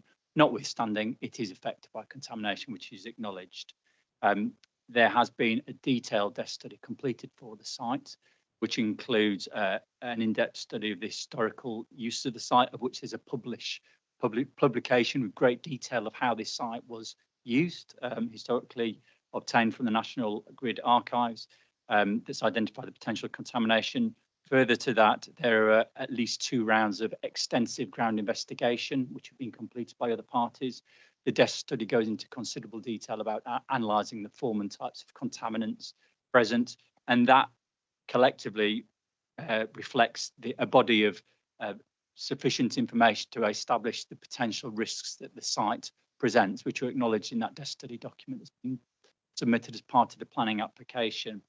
That is why a remediation is required, and the planning mechanism is the appropriate way to deal with the remediation of land affected by contamination if it's not being dealt with by other regulatory regimes. This site hasn't been dealt with under Part 2 of the Contaminated Land Act as an unacceptable risk, and so it's appropriate that it's dealt with as part of the condition process in that sense to deal with supplementary site investigation, appropriate risk assessment to determine the form of remediation, and then the control of that remediation in due course. I just add that I understand the concern of the local community. They are acknowledged, the houses, the residences, as a sensitive receptor within the risk assessment. I would challenge the statement that this is the same as Southall Gasworks. Southall Gasworks site is an exception. It is hundreds of gasworks sites have been developed for residential, many in London, many recently that I could list. Southall Gasworks was 40 times larger than this site. It had different processes and different historical contaminated uses that were on that site, and the majority of the projects which are on record from Public Health England reports, which are available from Ealing Council, can be studied in depth, and they were primarily associated with odours associated with a particular form of soil treatment. We're proposing to do a remediation options appraisal in order to consider the potential risks and implications of that treatment on the local environment, and that will form the basis of the remediation that is selected to mitigate those risks. Thank you. I just want to follow up on the contamination. So that was very useful, I think, explanation. One of the bits that struck me in the early part of what you talked about was the fact that this was a minority of the original gasworks site and originally stretched to the river. So presumably, therefore, the homes at the other side of Salter Road from this site were part of that gasworks site originally. Do you know what came? And obviously, that was developed at the time of the LDDC. Do we have any records from that time about what was found on site when that work was done? We do. Again, in the desk study, the submitted document, there's been a consultation with the Environmental Protection Team in the council, as well as the Environment Agency, as well as National Grid Archives associated with the historical gasworks. It's correct to say that the original Southwark Consumer Gasworks, as was in the 1800s, extended all the way from the River Thames out to this site, really, and there's been historical development of areas of land within that under the planning process. That includes at least 2 sites where there's been historic investigation finding contamination on those sites that's been dealt with via the planning mechanism that are in that report. And obviously, though, I'm guessing I wasn't around quite when that work was happening in the 80s, but I'm guessing there weren't necessarily homes that were quite as close at that time to those sites as we're talking about here at this time. Is that fair? And do we have any idea? Obviously, regulations have improved since the 1980s as well in terms of contamination as well. But what learning is there from that in terms of what impact there could be on local residents? I think there's a couple of points to note. The first key point is that in terms of the fundamental process of gasworks, it's simply put a process where coal is heated to extract gas, which was used before North Sea gas, natural gas was used. The processes that involve heating and taking impurities out are the most dirty processes associated with contamination. They happen to the northwest of the site predominantly. That's an important consideration. With respect to the phasing of historical development and historical housing, I wouldn't know that. That would take some reference to the historical maps to see the sequence of construction. But the desk study, which has been submitted, has particular sections covering everything on the planning record, which highlighted the historic contamination and how it was dealt with historically. So I suppose in essence, what I'm saying is that this site is not particularly unusual or contaminated in that respect. Thank you. I mean, for me, obviously, if I was living next to this site, I'd be very concerned about when you might identify a problem, how you'd identify it, how quickly you could make the community aware if there was anything's found, and how they can have reassurance that as soon as something was found, you'd be acting quickly enough to ensure there wasn't any harm to people living 3 meters away from the site. So I understand what you talked about in terms of the standards that you meet and how you're regulated, but could you talk through to us in practical terms about what would happen? Yes, well, the design of the remediation was noted previously, so that follows a phased process where conditions are discharged, and at each point there's a consultation in relation to the form of that side of the design of the remediation. Already within the desk study, it has highlighted the need for a community liaison plan and a community strategy as part of that document, which is then expanded in the subsequent phases and is approved at each phase. In addition to that, there's during construction, there's a requirement for construction environmental management plan, which will detail the requirements for liaison, and there's also been an agreement to provide a community liaison officer. So the process by which communication would happen would be through a variety of mechanisms documented in those documents, basically. And I'm not an expert on these things, so apologies if I'm talking in slightly layman's terms here. But what I'd like to understand is day one, when you're going in to check the contamination, what's the first thing that you do? How quickly do you discover whether there is anything? To what extent is that work that happens on day one? And how quickly do you let the local community know the outcome of that work? So what would happen on day one? And just as a starting point to understand that, because I think what's really important is the local community have that reassurance that if there is anything there that's untoward or unexpected, and I hear what you're saying about expect there not to be too much, but even some has a danger, but there could well be things there that nobody expects, don't know. So just to understand that very, just in very practical layperson's terms about what happened. Okay, there is already a very good idea of what's present at the site because there have already been several phases of investigation which detail it. So analysis of that information is a matter of the public record. The next step would be the ground investigation. That is of limited risk to the surrounding environment. There's a number of boreholes and small excavations into the site. Any information from that is gathered together in a site investigation report and a risk assessment, which is provided to the council. Based on that, there's a determination of an agreed remediation. How quickly does that happen? The ground investigation itself would probably take from start on site to completion 2 to 3 weeks, I would have thought, something of that nature. That wouldn't, you think, because it's got holes to risk. How quickly would the outcome? The ground investigation would probably take 3 months to report, including monitoring information.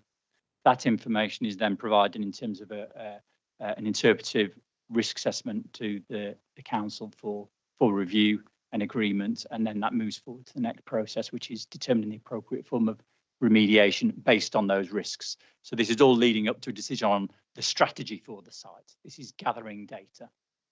So you're there for 2 to 3 weeks, making boreholes. Yes. You're taking samples from that. You're then taking that away, analysing that. That takes sort of 3 months to do that complete report. That's then shared with the local, with the council, and presumably through this independent liaison officer with the local community as well, so that they're fully appraised. Yeah, I see no reason why not. It's the outcomes, and all of that happens. Any spades are put in the ground? Oh, absolutely. There's another stage as well. So there's the site investigation and risk assessment. There may be various forms of risk assessment because there's various forms of receptor. There's the water beneath the site. There's the human element, and ecology was mentioned earlier. So a number of receptors receive particular forms of detailed risk assessment. Only at the point that they're accepted, because there's a condition for those.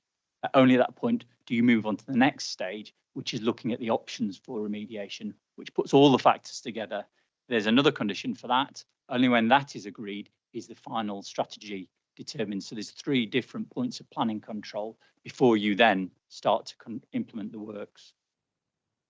Absolutely. Thank you. I mean, I'm wondering why none of this took place before the planning application was submitted, so we had a clearer insight of what we're dealing with. It did. There's an extensive desk study with 2 phases of historic ground investigation and literally hundreds of test results, 7 rounds of borehole monitoring, and that's all documented already. But you're still going back to do more work. I mean, why is the more work you're planning not already been done before tonight? Well, the site was historically partially operational by SGN. It had easements associated with a gas main crossing the site, which was relocated 2 years ago around the perimeter of the site. So it was practically constrained. And also that was done by previous parties. We need reliance on it for the purposes of our own legal reliance and to fill in gaps, basically, that relate to the detailed design of the scheme under consideration. So, for example, whilst we might understand the general character of the site, we might not have a borehole beneath a particular building, which we're proposing. So we'll put a borehole in that location for the purpose of detailed design. Also, I suppose to some degree, standards have changed a little in the last few years, so it's updating that information too. But there is a pretty considerable body of information to characterise the site already. Okay, thank you. Councillor Stones. Thank you, Chair. But just for clarification, that is not those studies that you refer to are not studies which you as applicants have carried out. That is data reliant on previous interested, correct?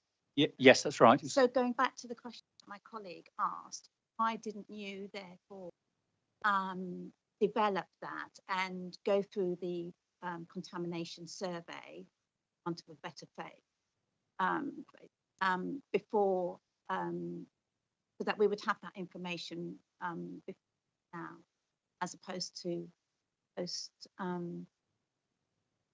Well, a desk, based on the planning guidance and the technical guidance that supports it, a desk study is the normal document to submit for an applicant. We still have that information, even though it was prepared for a different purpose, it's still contained within that document. Councillor Seaton. Thank you, Chair. And thank you for your response to those questions. Just to be quite clear, and I'll go to the officers later on, I suppose. Just to be quite clear that if you discover that there are unusual concentration of contaminants, the requirement would be on this condition that you must clear those contaminants and ensure they're safely removed prior to commencing with the development.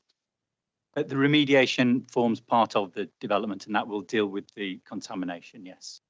Thank you. It's incumbent on the developer to make the site safe. That's their obligation. Thank you. And just one last point on the contamination thing. I think there may be other questions.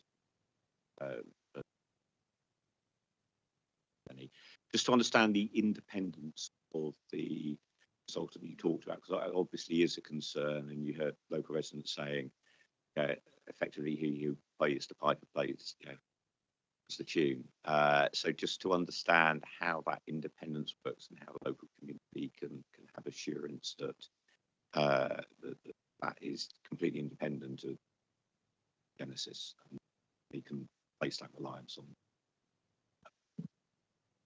Are you referring to the community liaison group? Yes, yes. So the community trust in that process and can ask difficult questions. Sure. Before things proceed. So just in respect to the community liaison group, it's something that we've obviously committed to set up to establish a single point of contact between residents and ourselves. In terms of the independent consultant, we have communication consultants that we use and have used on community liaison groups in the past. The terms of reference for the community liaison group, we've sort of suggested it will be agreed as part of the Section 106 legal agreement, and in that we would establish an acceptable terms of reference, and that includes the independent consultant, plus also any representatives from the community, and also councillors as well. So there's an element of discussion with officers in the council as to whether that independent consultant is appropriate for this. And obviously they will be able to provide their accreditation, I suppose, for carrying out this group. That's helpful. Thank you. Oh, sorry, Councillor Seaton. I can move on to one of my earlier questions on the. If I go to paragraph 63 in the report, this is Historic England's comment on the application. If I go to the last sentence, it says here, if Historic England also made reference to the proposed development not being in accordance with the site allocation, and that the submitted document do not appear to be adequately reference the consideration about retention of the gas holder facility. And if I look at the policy, our policy in this regard, and I believe that's policy P21. I note here that it does say that it says here, development must conserve and enhance the significance of the following designated, non-designated heritage assets and their settings. And what I think is pertinent to this particular application, and I'll invite your comment, and that is the where it says here, dot 11, undesignated heritage assets, including World War stretcher fences, foreshores, and other buildings. In short, it's a consideration in our policies. Why we're not taking fully into account and not ensure that our heritage is retained. So if you don't mind, we do have Anne here from. Oh, sorry.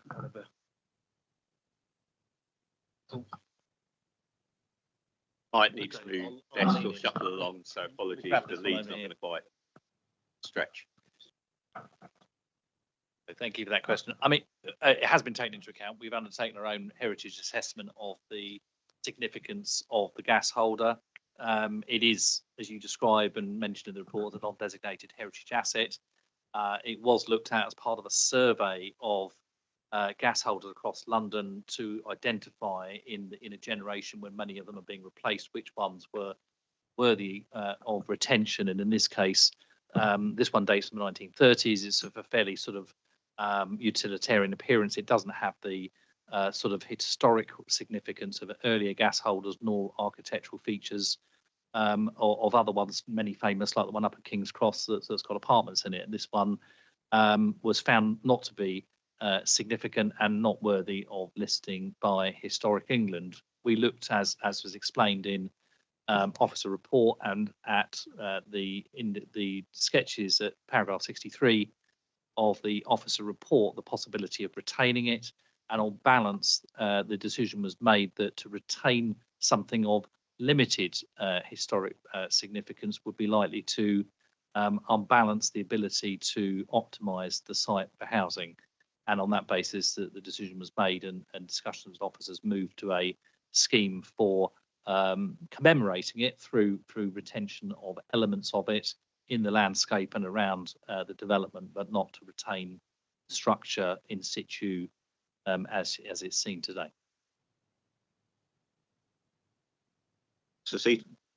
Thank you, Chair. Accepted. I accept your response, of course, but of course, Historic England does not agree. Okay, and I wonder if you had an opportunity to have a discussion with them, and if there are a meeting of minds. I mean, obviously, Historic England is the nation's sort of official sort of voice on these things, and their assessments are very much taken in isolation of the planning balance. And I would say that whilst discussions were indeed had with Historic England on this occasion, the view was taken on planning balance for reasons I described earlier, that it was better to redevelop than to retain in this particular instance, as I said, mostly because there are better examples, many of which are listed elsewhere, including the one you referenced in Old Kent Road, rather than seek to save it in this case. And therefore, as I said, it's largely something that we mark through the design of the landscape and in the development. Thank you. Any further questions to the applicants? I think that looks as if it's it. Thank you very much. I know that's quite a lot of questions, quite a lot of detail, but thank you very much for coming to committee to present. Thank you. We are next going to ask if there are any supporters who live within 100 metres of the site who wish to come forward.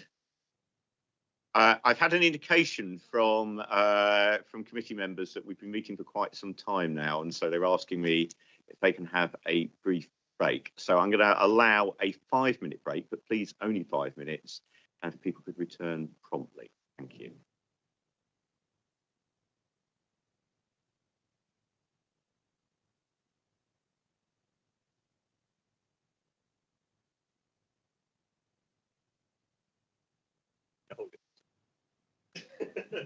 I indicated, but I thought, thank God.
Okay, thank you, everybody. We're going to recommence the meeting. The next item that we have on this application is ward councillors, and I can see 2 ward councillors sitting in front of us.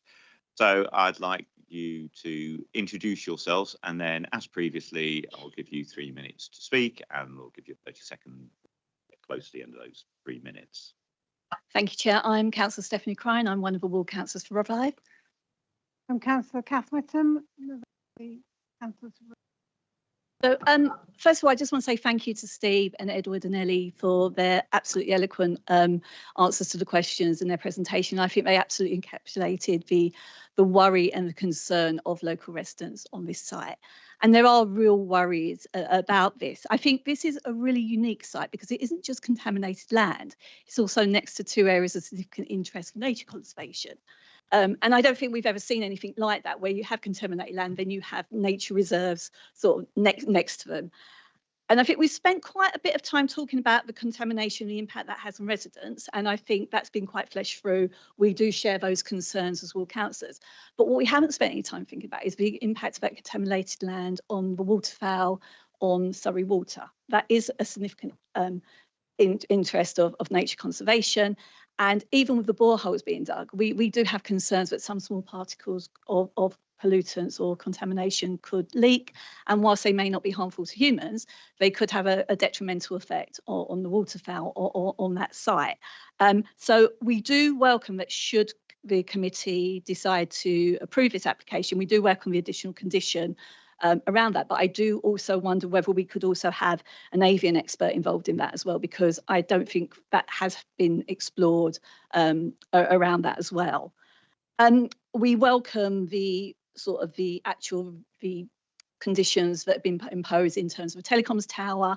It hasn't been brought up, but there is a telecoms tower on the site at the moment, on the gas holder site, which when dismantled needs to find temporary site. I think, Chair, you know from experience in your own ward that these can be placed in places that are totally inconvenient to residents around that.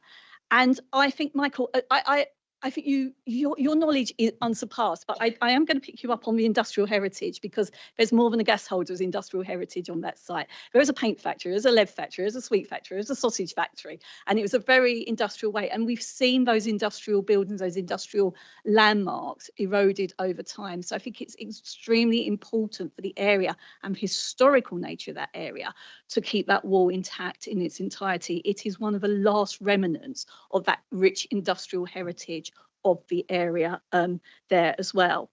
I think Councillor Seaton's picked up around the property sizes and the fact there are no larger bedrooms. I think that is really, you know, we are in the midst of a housing crisis. We do need larger affordable homes.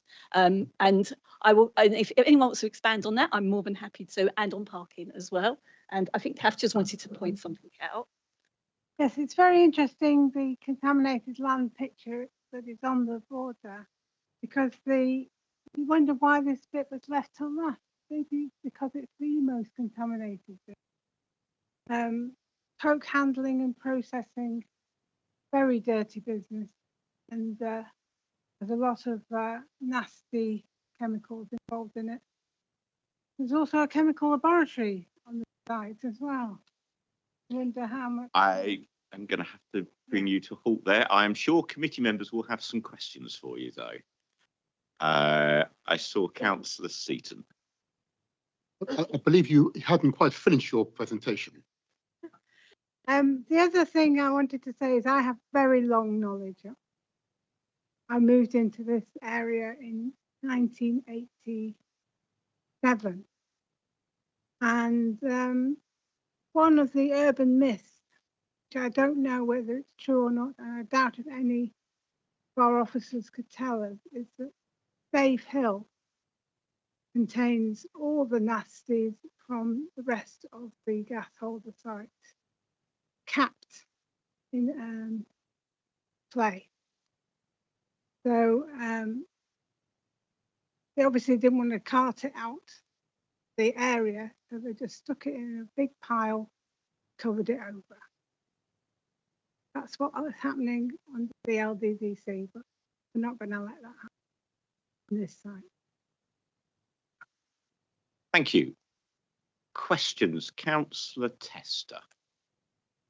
Thank you both for your really helpful speeches. I was wondering if you could elaborate on your point about car parking, because I raised it earlier, and obviously residents did mention some concerns with people still buying a car and parking around there anyway. And I was wondering if you could let me know whether there's a controlled parking zone in that area at the moment.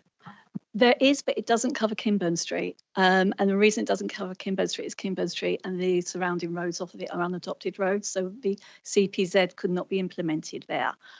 So there is a concern that actually Kinburn Street will become saturated with car parking around that, yeah. Thank you. Councillor Leeming.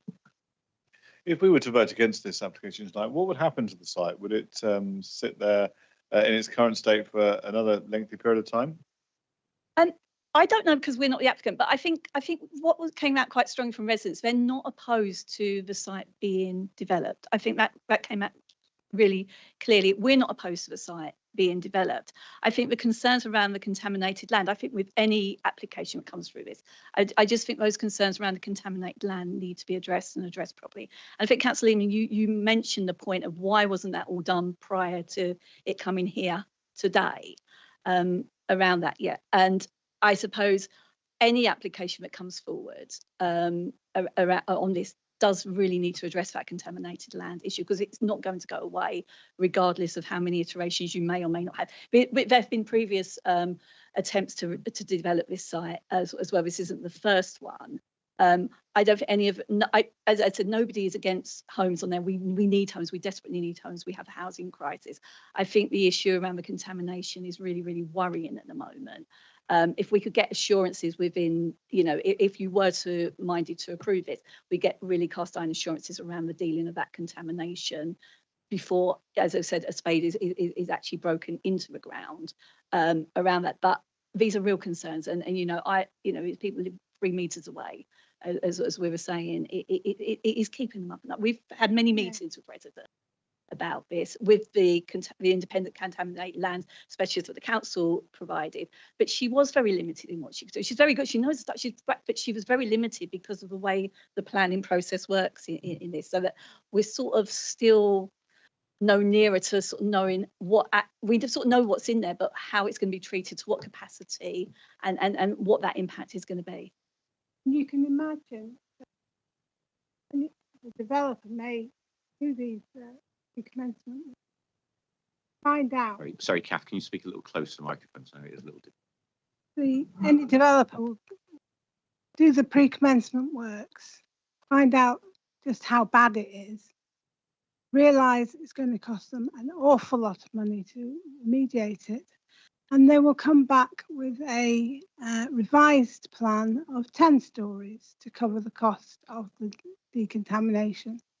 And then you enter into the other world of it being out of character. So, that I can see it going backwards and forwards like that for a long time.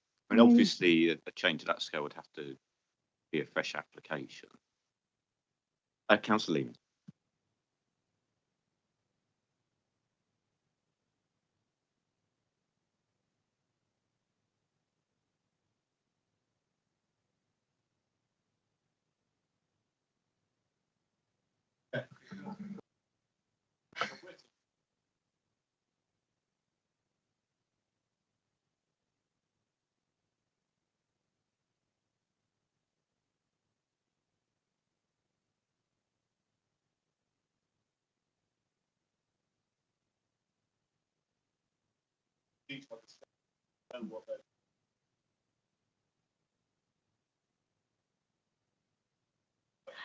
Yeah, I think that detailed discovery probably is the assurance actually around it. I just feel that you've heard from residents, and how many residents here today shows how, and this is just the tip of it. There are a lot more residents who've been in touch with us about this, and I just think they need the assurance and the reassurance that they are not going to suffer, not today, not tomorrow, but 5, 10, 15 years down the line with the impacts and the effects of this, because we don't know until what we don't know what we know what's there, but we don't know to what extent and what that impact would be on it. So that detailed discovery, I think, you know, it is essential. And I would say that if you were minded to give approve this, that maybe that condition around the contaminated land could be strengthened. I think that's a really helpful suggestion. Have you got any? I mean, you've obviously heard the applicants talk about the process and officers talk about the process. What else needs to be in there, or what sort of do we need to do to get that bit right, to give certainly you as ward councillor, but also local community, that reassurance that they cannot have any health ill effects as a result of this, or and as you also said, for the not just people but obviously the wildlife as well, but obviously I think we all care most about the local residents who live there. Oh, absolutely. So I'll pass over to Kev for a sec, but we've already had assurances that there would be a liaison officer, but I think you heard from residents that doesn't go far enough. And how independent is somebody who is employed or actually sort of contracted by the developer? I think there is merit in having an independent person, but I do think there's merit in the developer paying for it, that actually the residents themselves being able to choose who they want. And that would then make that a lot more independent, because they would be working on behalf of the residents, and it would be the residents' choice, not somebody who's imposed upon them on that. So I do think there needs to be more communication about what that would look like. And so just to explore that a little bit further, would that be something like the developer agreeing to pay the council as somebody who can hold money? Yeah. And then the council being process. I think council does need to be involved in this. I mean, obviously, we need to check that out. Something like that give you that extra. Yeah, I'm just going to. Would that give you guys reassurance? No. No, improve. Yeah. Yeah. Have it.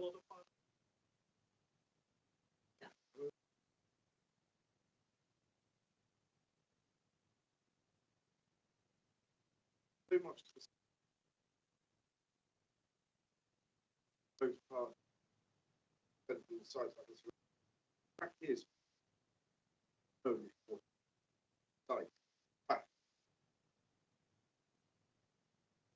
Thank you. Yeah, and we don't usually allow interruptions. Sorry, that's me, and I apologise. You were led astray by your ward councillor. So I've been a ward councillor here, Richard. rather than the audience. Yeah. Thank you. Any further questions for ward councillors? But just to summarise, you did, as part of your presentation, talk about the new conditions that are part of the addendum report we've received today. So there's those 4 sections set out in paragraph 36. It certainly sounds to me as if you're saying that they're an improvement. They are. Give you some reassurance, if not all reassurance on all those issues. Those are issues that as ward councillors we raise. So we are grateful for that has been taken seriously. We really do welcome the fact that Windrose Close is no longer to be used as an access, sort of a pedestrian access around that. So we do absolutely welcome that, and we do welcome the assurances around that discussion around the wall and the telecoms tower as well. Yeah, that's really helpful. Thank you. Sorry, Councillor Soames. Yeah, and can we just seek clarification in terms of, you said you would like an avian expert to, if possible, so that's something that we can, maybe they are because. Right, yeah, okay, so thank you. It's really helpful. So thank you very much. I'm going to ask you to return to the public seating area, Councillor Cry. And Councillor Whittam, unfortunately, I have to ask you to leave the room, but we will ask you to return once we've completed this item. So thank you. Thank you both for coming forward. That's so that our Vice Chair can't exert undue influence on our decision making. It's one of those technical niceties, fortunately. Okay. So I think for those presentations, I'm sure there's a number of questions that we have for officers. Before we do that, though, I'm going to ask Colin to talk a little bit more contamination point. Thanks, Chair.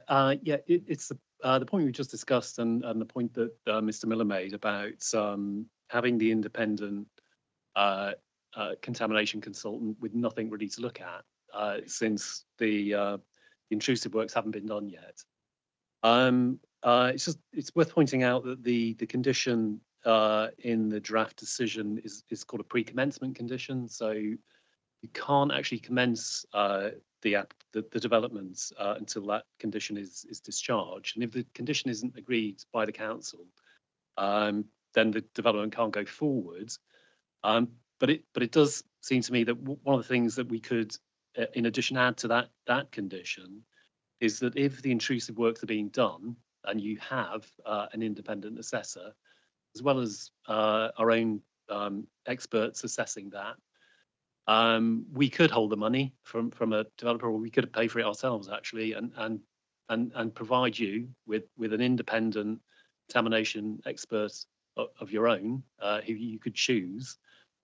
And before taking that decision on that pre-commencement decision, as well as us reviewing that intrusive works and those surveys to figure out what is on the site, that you would also have an opportunity to have the support to do that as well. And that person would operate entirely independently of us and the developer, and they could reach their own conclusions on your behalf. And then that would feed into the decision about whether or not that pre-commencement condition was discharged. Because then we would find out about underground structures, what the kind of contamination is, and and as I say, I mean, unless that is agreed, then the development can't go ahead anyway. So I'm not imagining, that necessarily gives you absolutely all the assurance you might require, but it does mean that as well as us taking a view and then taking a decision, you would also have the opportunity to have your own independent expert having a look at this and reviewing that. The point about that Councillor Crime made, having an avian ecologist, an expert looking at that as well, we'd also be doing that. So happy to put that in, and I'm sure the applicant is, it's our condition, so the applicant would have to abide by it. Okay. Sorry. We did, as I did say earlier, we can't have this toing and froing between the audience. We've given objectors the opportunity to present, and obviously heard from all. So I know how passionately people feel about this, so I do understand why you're keen to raise these comments, but unfortunately we can't allow that because we do have to have a due process.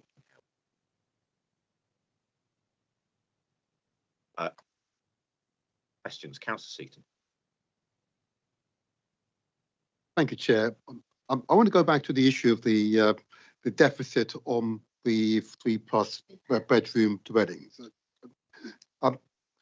I'm very conscious that, and I know I shouldn't say this publicly, but I'm going to say it anyway. There are other applications that might be brought forward that will have similar deficit, and in an environment in which there is a significant concern that not enough dwelling with 3 or more bedrooms are being built in London and in this particular part of London.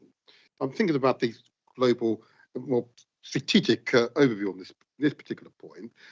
I'm not sure, and I've gone through the report again, and I've listened to, of course, to the precious response, and I hear it, but I still don't understand why this could not be designed with in mind the policy P2 that this is a semi-suburban setting, and one that should ensure that the policy says requires to build with 3+, as opposed to possibly. It says the word requires.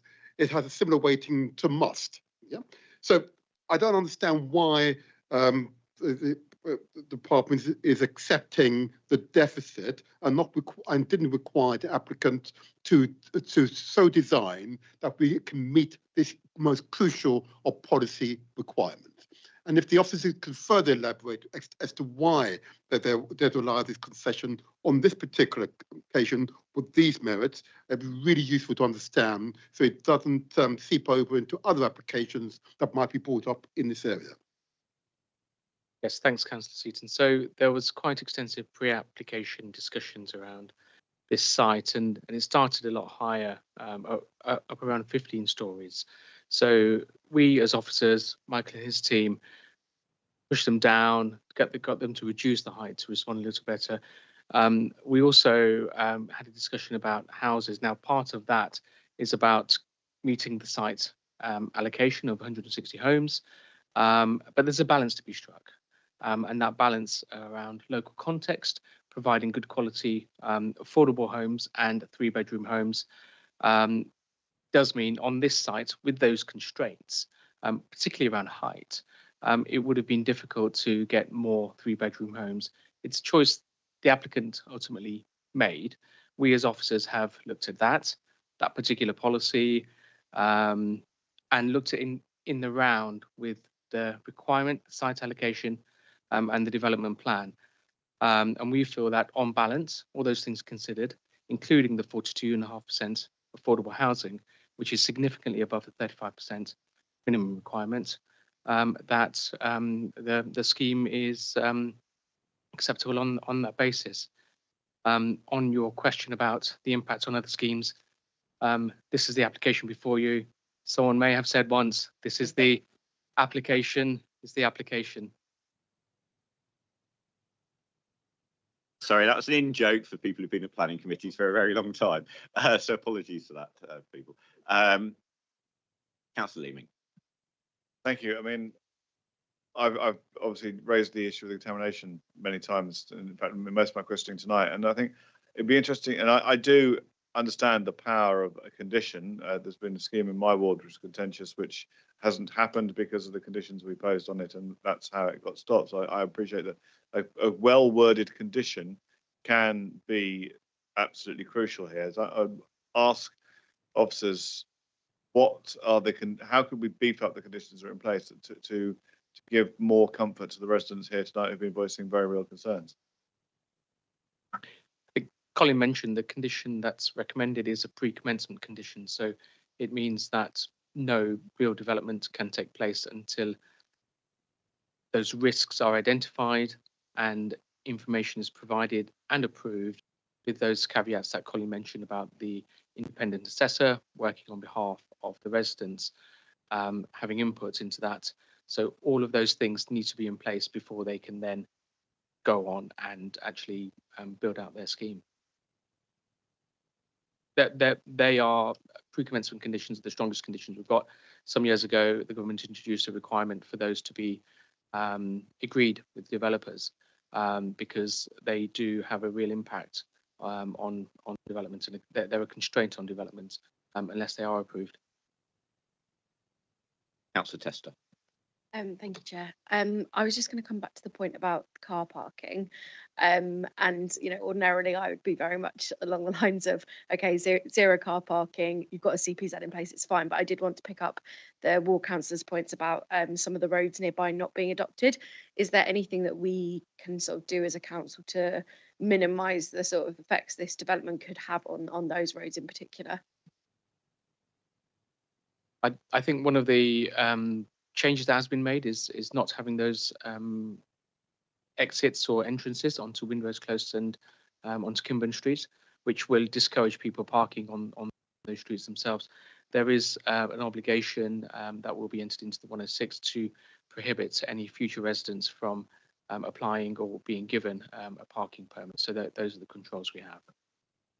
Is there anything we can? I don't know who does own road at Kimburn Street. Presumably it's the developer for that site, but is there any discussion that we can have with them about how we have that control that, given that we don't have a direct control?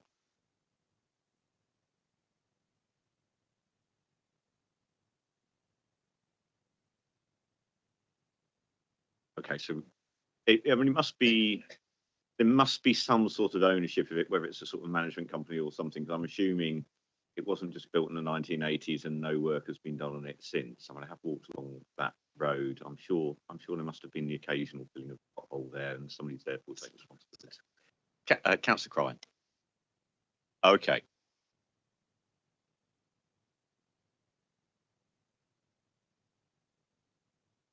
Okay. So there is definitely a management company we can use. That's helpful. Yeah, I mean, if we could pick that up, that'd be useful. Any further questions to any comments on the application? Maybe I'm going to start then. So, and I think for me, I think first of all, I'd like to thank everybody who's made presentations here today. I think the local community in particular, I thought you did a very good job of getting through quite a lot of issues very quickly in a lot of detail, and I think we certainly got a lot out of that, and it's always very useful for us as we're making decisions to have that input from the local community. I know that this has been something that's been a particular concern, because I know not only has there been this meeting, but there have been ward forum meetings that discussed this as well. And I understand how seriously and how concerned people are about this. And I certainly hear your point about that you're certainly not against any sort of development on this site, but you have concerns about this particular development. Clearly, for me, those come down to height, parking, heritage, Councillor Seaton's point about bedroom mix, but particularly contamination point. And there was the minor point, but I think hopefully it has been addressed for the condition about the aerial, because Councillor Tryon states, I know to my own detriment from my own ward, that you don't get those right in terms of where the temporary area goes, that can cause huge problems to the local community. So that is a welcome additional condition. Now, I think, clearly we do have an issue we need to address with the management committee on Kindle Street if we are to prove this about parking. I do think that's a live issue, notwithstanding the CPZ there is on the adopted roads. So I think that is something that we need to pick up on. On the bedrooms, it's one of those issues of balance, isn't it? I think it's we clearly have got fewer 3-bedroom homes than we ideally like, but on the other hand, we've got more than we be able to insist on. And certainly in terms of the social units, the number of 3 beds is compliant with policy, albeit the market isn't. The other issues in terms of heritage, particularly have the point about the gas holder and what is this. So again, we have to look at whether the benefits of this site and some sort of development outweigh the benefits. I think it's very difficult to me to see how we get 160 homes on this site or close to that figure without the gas container and the points about the heritage value of it. So I think to be compliant with our own policy, it's difficult to see how we can reconcile those two things. And I think that also brings us to the point of height. And I think there has been work done to ensure that the impact of height of the site in terms of periphery, that we've got 3-storey buildings there, and it's only the centre of the site away from neighbouring homes and the surrounding streets that we have the higher elements. And as I pointed out, whilst there certainly aren't homes that sort of height along Brunel Street, we do have them not very far away, certainly within the curtilage of the site map that we were shown, not only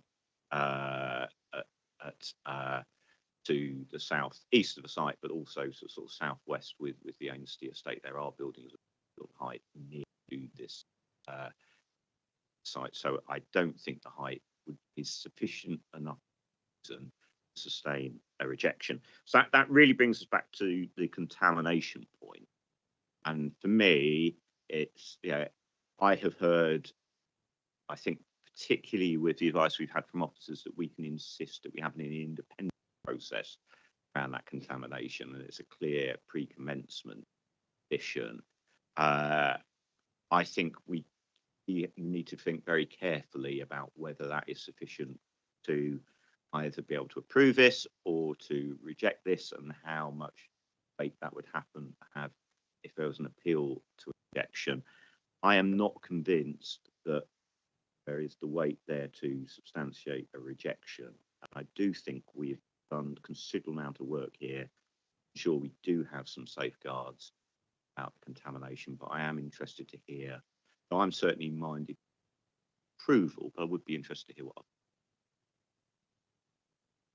Councillor Leaming. I mean, it does feel to me like there's a certain element of signing a blank check here with not really understanding what's on the site. And the question for me about why wasn't some of this investigation work done before we got to the planning application is I didn't get a satisfactory answer to that. I do think, though, we have to.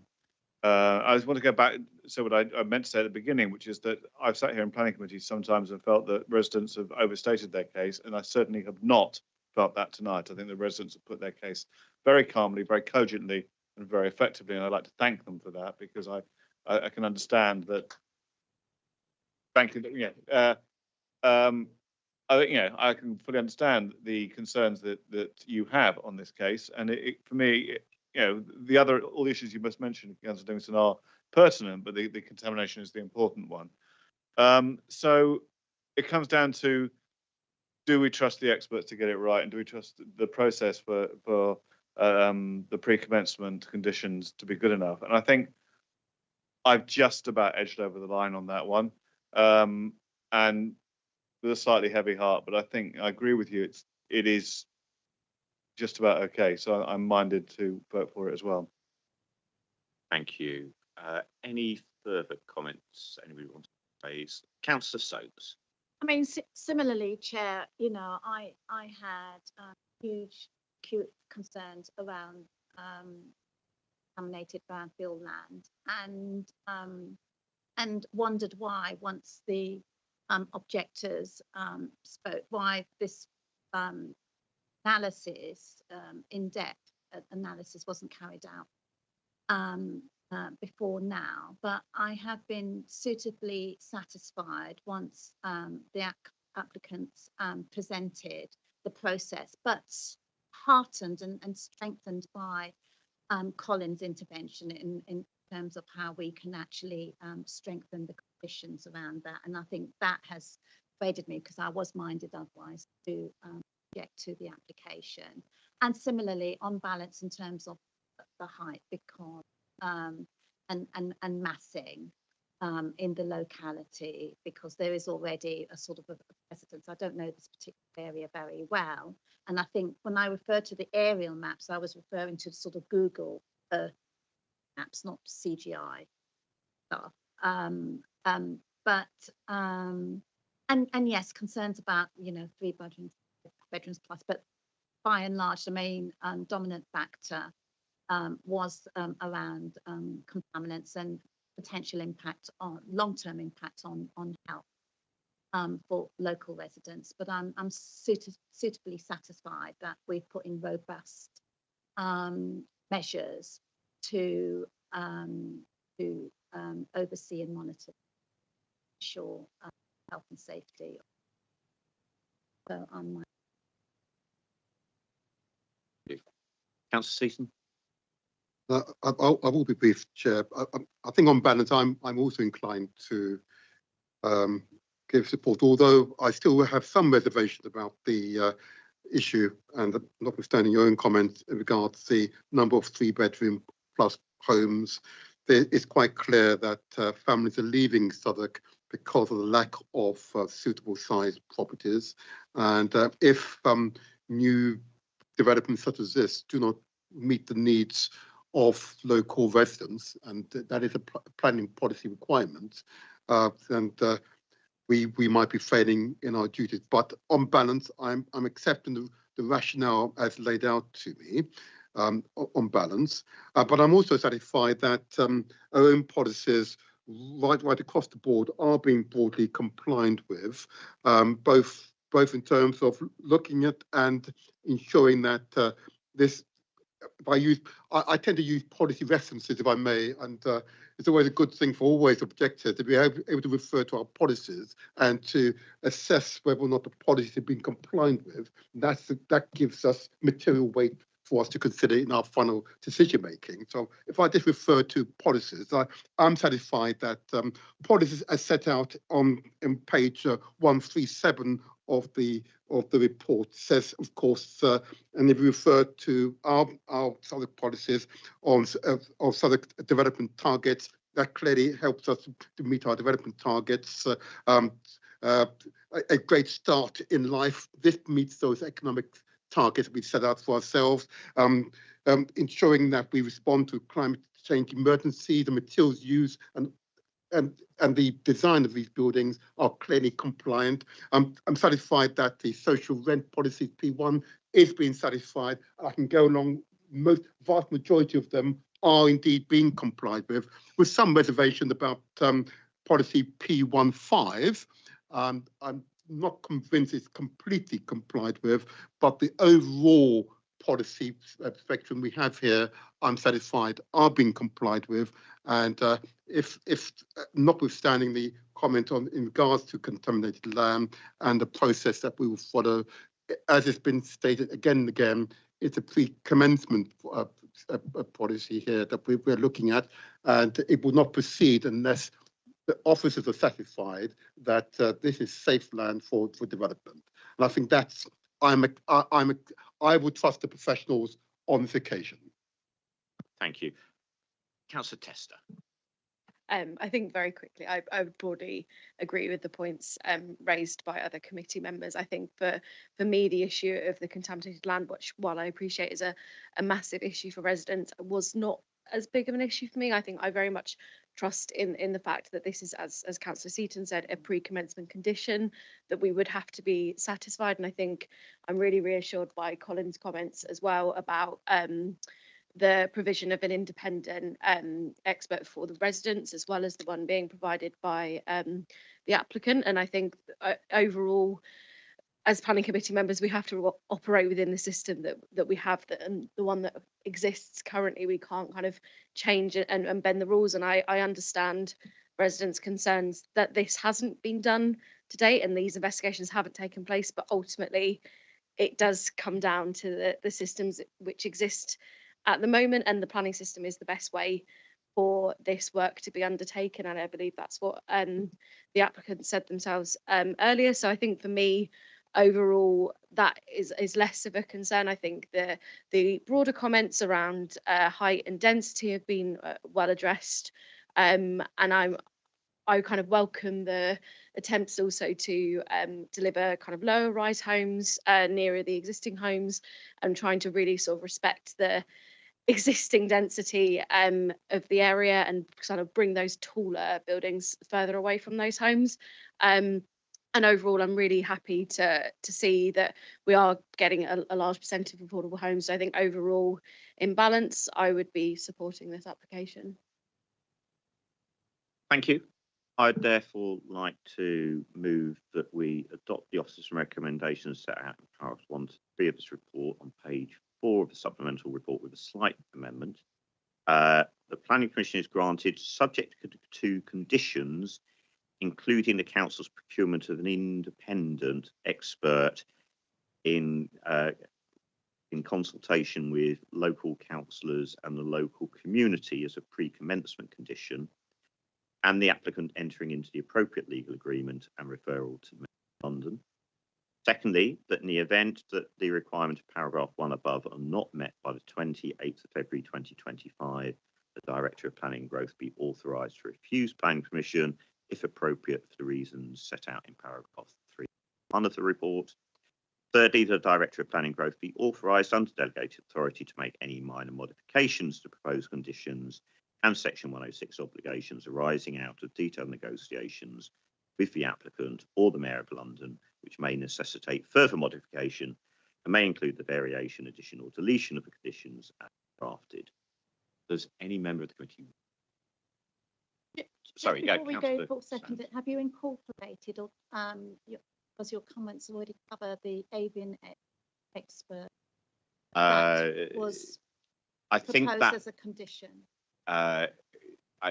Should we add that wording in just to be clear? That's helpful. So I'll add that. So that will go into paragraph 1, so that the Planning Commission be granted, subject to conditions, including the council procurement of an independent expert in consultation with the local community and ward councillors, a pre-mentioned condition. and an expert on conservation for avian wildlife. Yeah.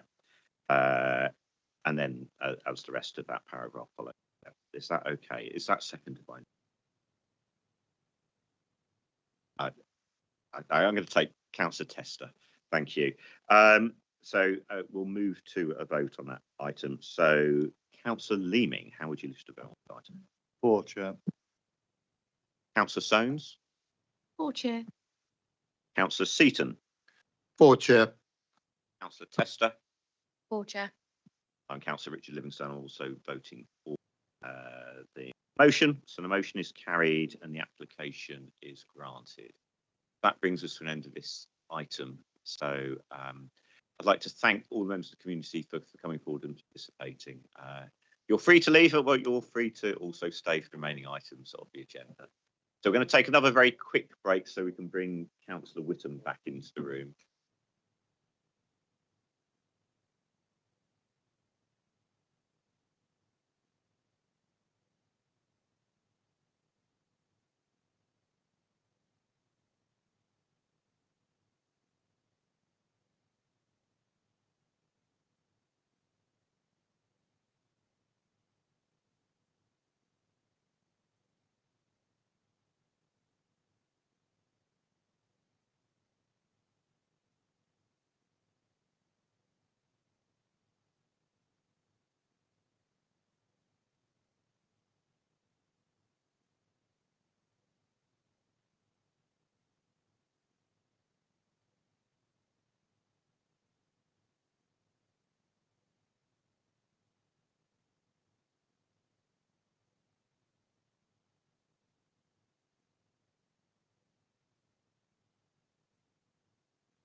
Okay. Okay.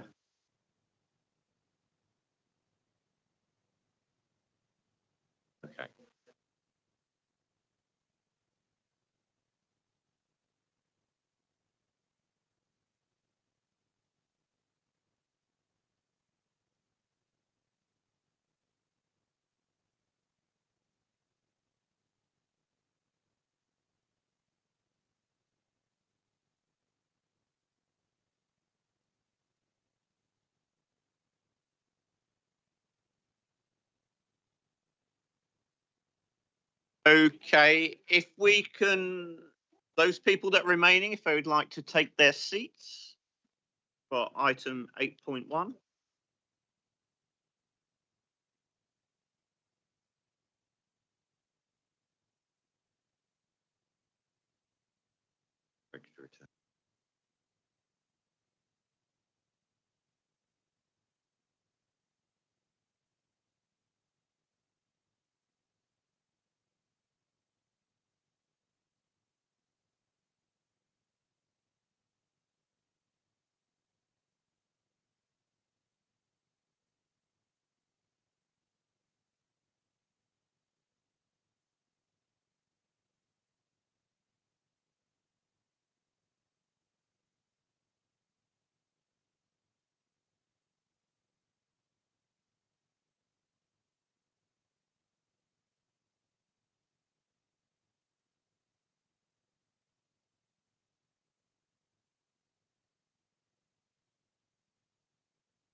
But we also have the Old Kent Road scene there. So Right. Okay. I'm being told that what officers are recommending to me is that we should reverse the order and go with St James's Road first. So we will take that item, which is item 8.2 next. And so if officers could take their seats. Ewan, do you need a couple of seconds to fire up your computer or everything ready? Thank you.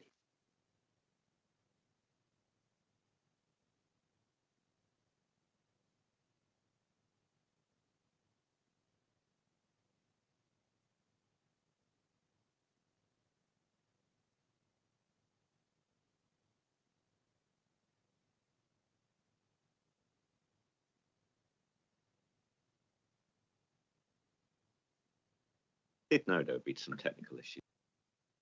They so at the beginning.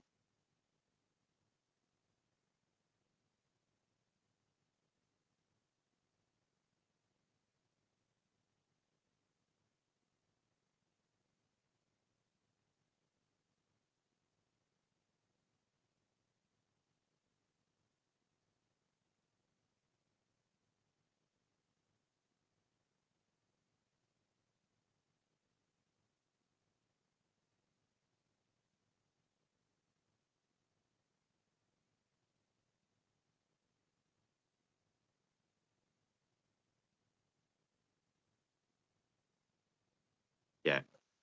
So the next two items are two items in Old Kent Road Ward, both of which there is already planning permissions and we've got applications coming forward to make amendments to previously agreed. So we will be taking item 8.2, which is 310 to 330 St James's Road first. Officers are ready.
Thank you, everybody. If we are ready, we will take item 8.2, which is 310 to 330 St James's Road, and I'd like to hand over to Ewan Lawless to present the report. Over to you, Ewan.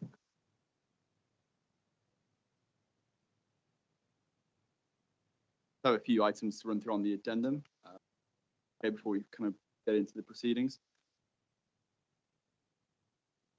So just to run through the first item on the addendum is a correction and clarification. A correction is made to clarify the housing mix for the development contained in paragraph 66 of the published committee report. It is noted that the number of units stated exceeded the 161 proposed. For clarity, the proposed housing mix set out in table below in a simplified tabular format to demonstrate its compliance with adopted planning policy. Turn over to the next page. Paragraph 6, the housing mix meets the following planning policy requirements in line with P2 new family homes of the Southwark Plan. See, it complies with the requirement for a maximum of 5% of studios, in this case 2.5%. Minimum of 60% of homes with 2 or more bedrooms. The proportion of 2 and 3 bedroom homes amounts to 61.5%. the 2-bedroom homes as a mix of 2-bedroom, 3-person and 4-person homes. The proportion of 2-bedroom properties is comprised of 25 2-bedroom, 3-person, 41 2-bedroom, 4-person homes. And the final point, minimum of 20% of homes, 3 or more bedrooms. The proposal provides 20.5% homes as 3.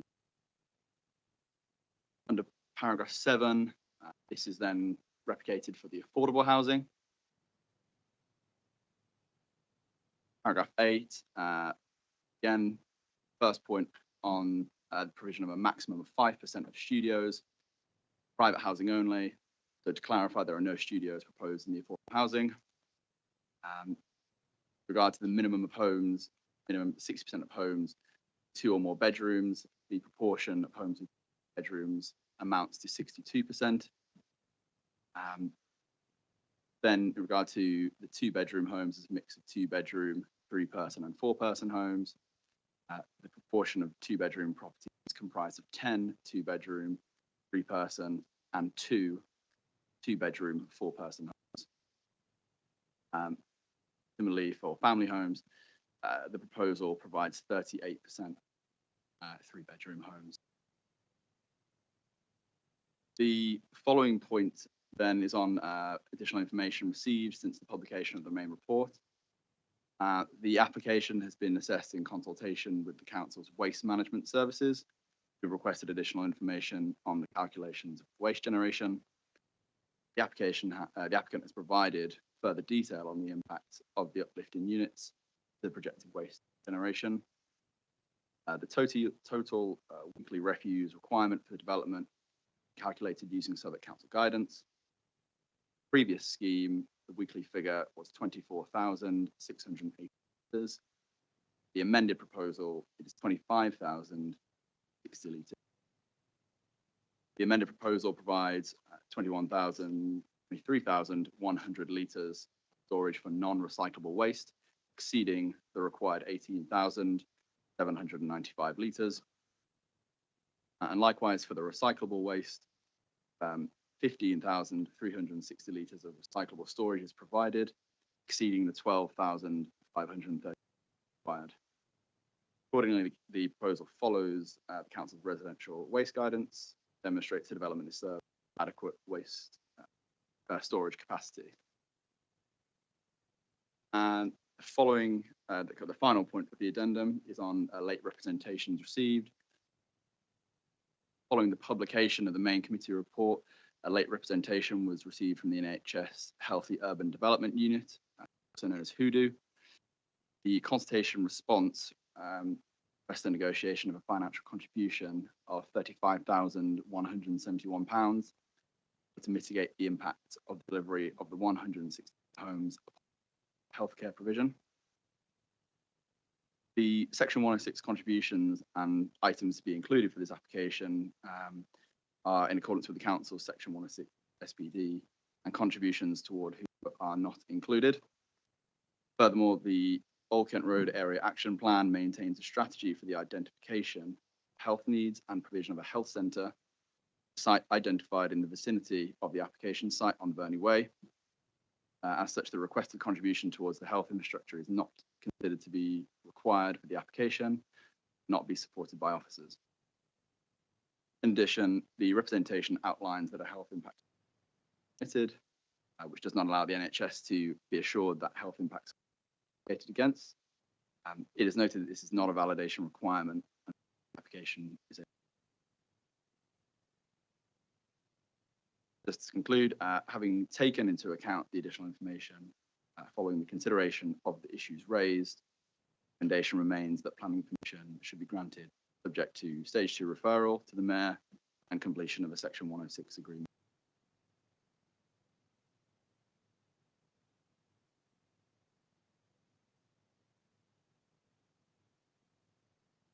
I'm okay to start.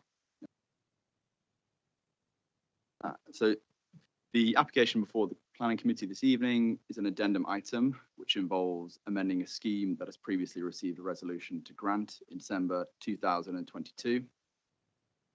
As outlined within the slide, the application proposes the retention of the existing live-work unit, comprehensive redevelopment of the site, construction of 3 buildings that will be predominantly residential with some employment uses on the ground and the application also proposes the provision of play and amenity space at ground, podium and roof levels, car parking, cycle parking, refuse, cycling stores, associated works to be discussed in more detail.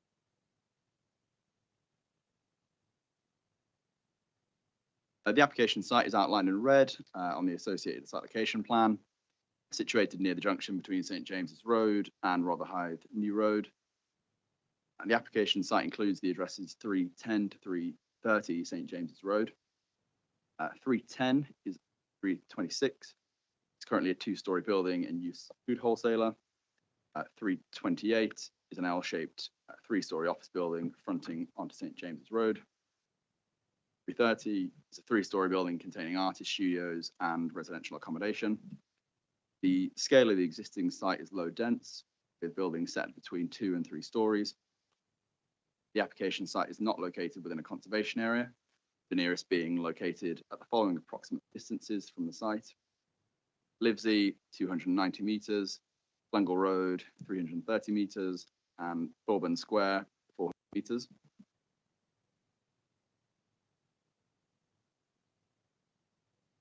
For some added context, this slide demonstrates the broad site arrangement, building heights and appearance given resolution to grant. The site is bisected with an east to west pedestrian route that provides access to all buildings, as well as surplus amenity space and landscaping.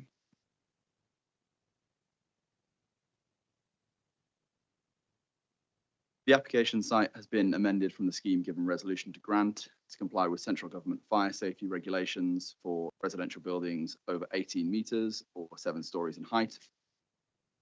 All buildings have been provided with 2 stair cores to comply with the highest levels of fire safety. This has led to an uplift in the number of homes being provided, increasing by 8 to 161 to secure a viable scheme.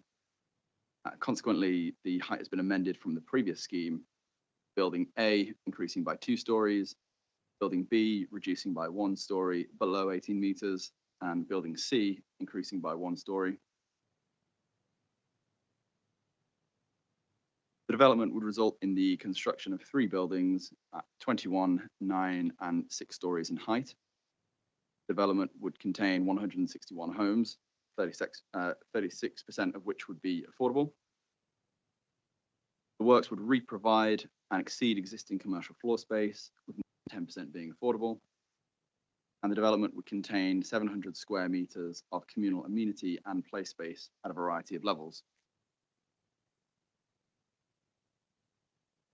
In terms of the assessment, the principle of the land use is considered to remain acceptable in line with the aspirations of the Old Kent Road Area Action Plan, also supported by the re-provision of employment and community space on site.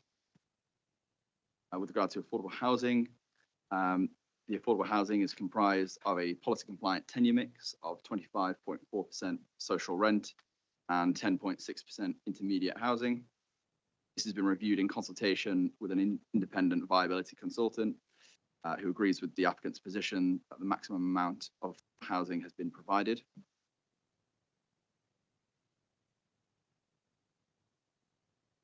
The housing mix is policy compliant, homes being predominantly 2 or more bedroom, whilst meeting the minimum requirement for the proportion of family homes with 3 bedrooms. On residential accommodation, all units meet space standards, with most receiving dual aspects and good levels of internal daylight and privacy. For amenity space, all properties are served with private balconies, with shortfalls made up in the communal amenity space. The scheme provides 595 square metres of children's play space on site, exceeding the 584 square metre requirements, and a contribution of £165,025 would be secured to meet the public open space shortfall. The Health and Safety Executive are content with the fire strategy measures of the scheme, demonstrating compliance with the highest levels of fire safety. Transport arrangement and impact remains acceptable, supplemented by the provision of cycle parking that meets London cycle design standards. The development achieves a carbon emissions reduction of 69.72% over building regulations 21. And planning obligations have secured 38 sustained jobs and short courses, as well as contributions toward bus service provision, a cycle hire docking scheme, and public open space.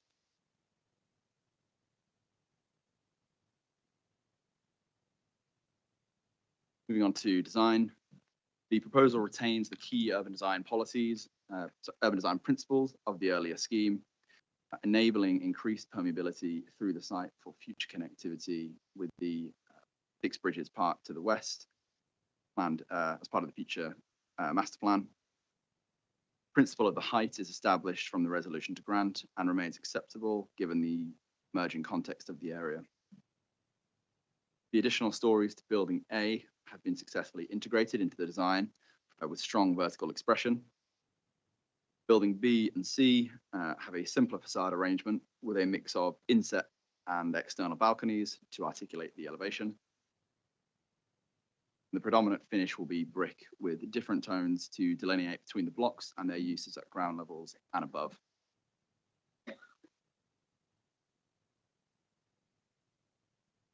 Moving on to the townscape views.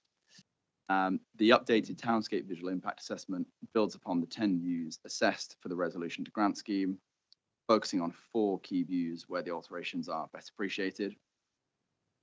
As you can see in the slide, and as seen with the close range views on St James's Road, the additional height will have a minimal impact, the townscape impact when compared with the previous scheme.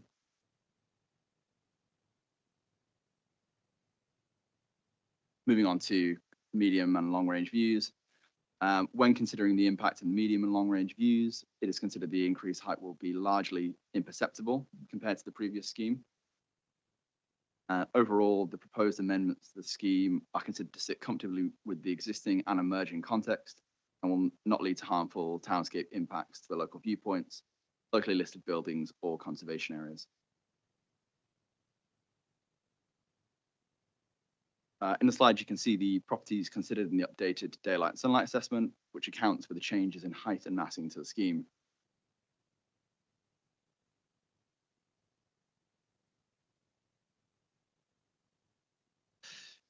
For 330 to 334 St James's Road, the daylight sunlight report shows no significant reduction beyond the impacts considered in the resolution scheme. For Chevron Apartments, 294 to 304 St James's Road, there is a slight reduction in the daylight received to windows. However, the impact daylight distribution remains the same. Similarly, the number of windows meeting the BRE guidelines for sunlight reduces by 3, marking a negligible difference, which is considered acceptable balance. For the properties at 1 to 8 Culloden Close, these properties will experience a reduction in daylight with the number of windows meeting the BRE guidelines dropping from 10 of 24 to 6. However, those that do fail do so marginally, being between 2 to 12 percentage points from passing. With regard to sunlight, there is no additional reduction in the number of windows that meet BRE guidelines. For Archers Lodge, there is no additionally harmful impact to daylight or sunlight at these properties. And for 395 Rotherhithe New Road, there is a marginal reduction in the daylight to this property with 1 additional window failing to meet BRE guidelines. However, all rooms meet the BRE standard for daylight distribution. Sunlight is not assessed at this proposal as the works are due north of the affected property. On publicity and consultation, the applications received 8 representations in total following the resolution to grant and the most recent round of consultation. Objections received centered on height and massing, immediate impacts via daylight and sunlight implications, quality of accommodation, impact to local services, and the overall design of the scheme. However, support for the scheme has been registered in relation to the provision of new homes. To conclude, Proposal re-provides employment floor space, provides a policy compliant level of affordable housing and housing mix. The scheme delivers a high quality of residential design. Development meets the highest standards of fire safety. The development retains a high quality design, minimal impact to townscape views or local conservation areas.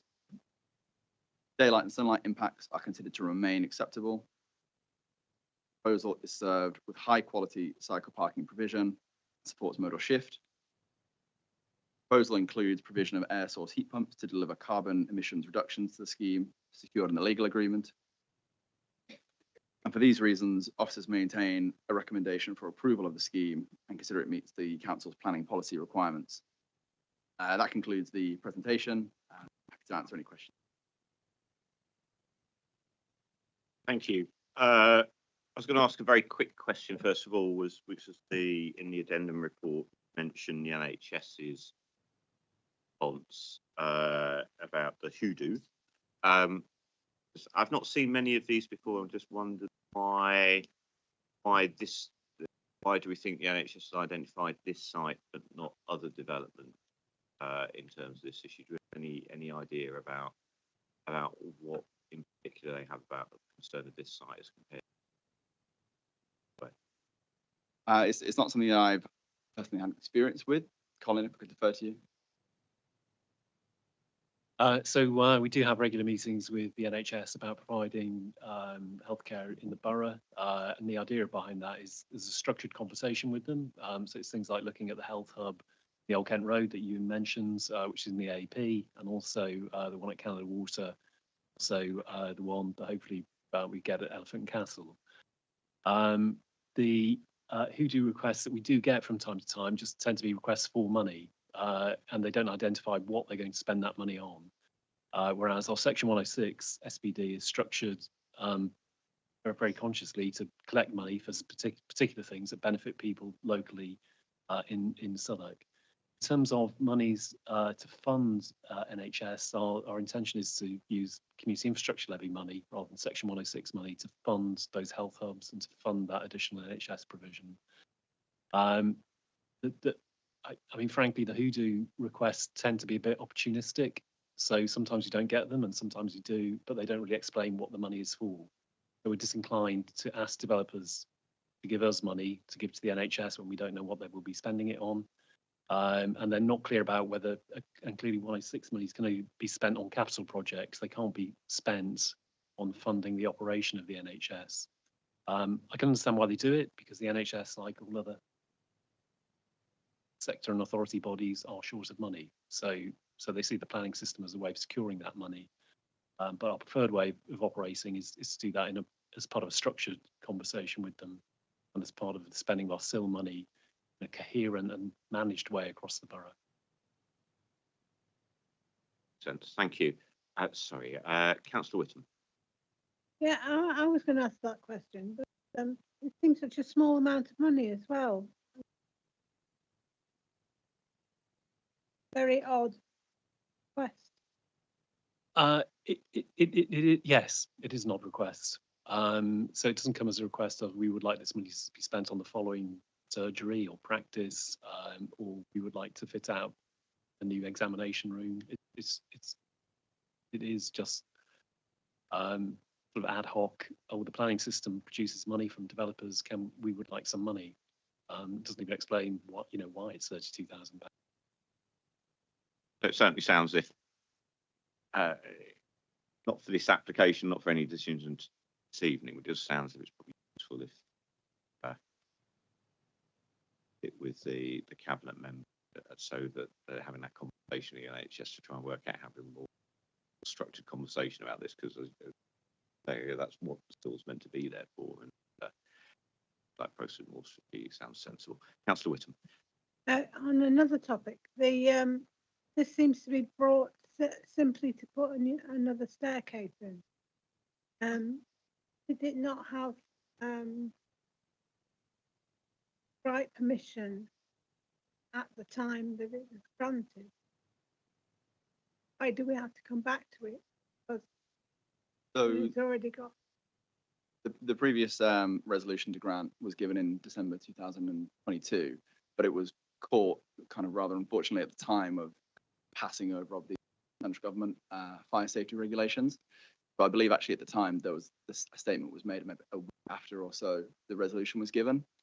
So the application wasn't able to complete its legal agreement before and kind of take into account those fire safety changes.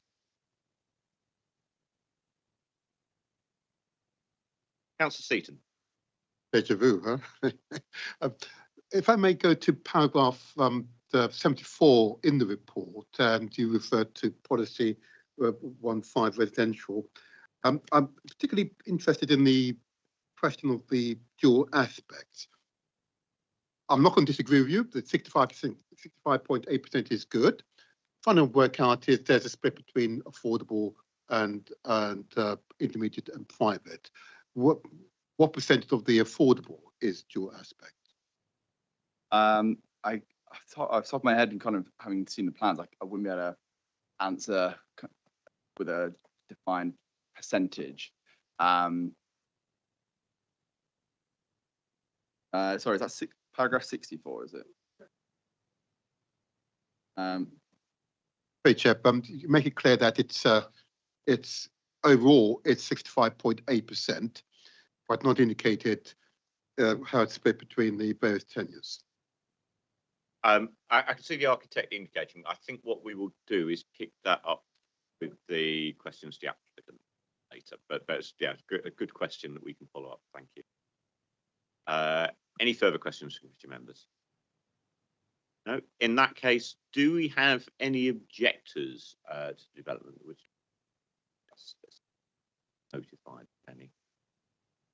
See anybody? In that case, could the applicants or the applicant's agents come? Thank you.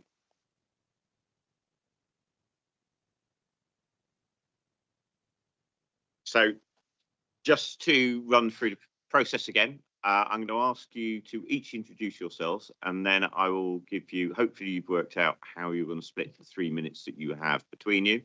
I'm going to give you 3 minutes to speak after you've introduced yourselves. I'll give you a 30-second warning. We're getting close to the end of those 3. Over to you. So I'm Samantha Wells. I'm from Geordie. We're the planning consultants. So, yeah. Hi, I'm Beatrix Young. I'm a director at Western Williamson, the architects for the scheme. I'm Roger Lee. I'm an associate architect at Western Williamson as well. Thank you. Just to say, we've got the applicant sitting behind us as well. I wasn't going to say much because we've been here for quite a while already, but really just to sort of go back to the point, having a very patient applicant and a very diligent architect, we are actually here with a scheme that can be built, and that's arisen because of that timing in December 22, where the scheme was, resolved to be granted by yourselves. And then it was sort of shortly after that, Jules Pipe and Tom Copley said, no stage 2s come to us with a single stair. So there was no ability to sort of take the stage 2 to the GLA. So it was back to the drawing board, and as I said, from a scheme that got conceived during sort of COVID through the planning process. Here we are, sort of 2 years after a resolution. It is an unusual one. It's not a Section 73. It is actually amending that live application. So obviously that need to fit in that second stair has resulted in that sort of trying to sort of capture back some of that net saleable area so that the applicant can sort of continue to provide the policy compliant affordable housing. In fact, it does increase. I think it's one additional unit and quite a few extra habitable rooms. So in actual fact, it sort of has given an opportunity to sort of relook at things and sort of have a scheme ready to go. So it's all obviously taken place when there is a lot of pressure on the residential sector, and I'm sure you've seen plenty of Southwark and own schemes that have been trying to fit these second stairs in. So I think the applicant's sort of done a really good job of sort of agreeing to sort of the architect's asks to do that. Obviously it's tenure blind, so we've got a maximum reasonable tenure blind and all of the obligations that was secured previously sort of are in there. So on balance, we sort of don't feel like we need to say much more because it speaks for itself. But I don't think if you wanted to mention the dual aspect. So the social housing is 100% dual aspect, and there are a few single aspect intermediate.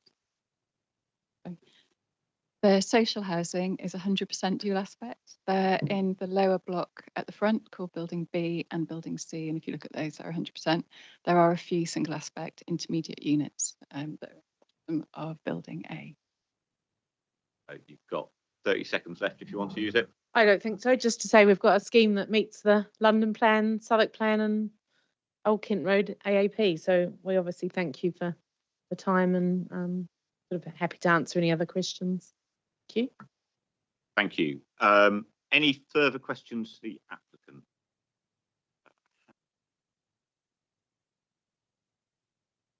Councillor Seaton, you're itching, I can tell. Keep it brief, Ben. I will keep it brief, but I have read through this. Obviously, I've got some familiarity with this application. I wanted to, if I may, I've got the architects here. I can bring up my correct screen, of course. There we go. Just to ask in relation to policy P15, it's referred to in this paragraph 74.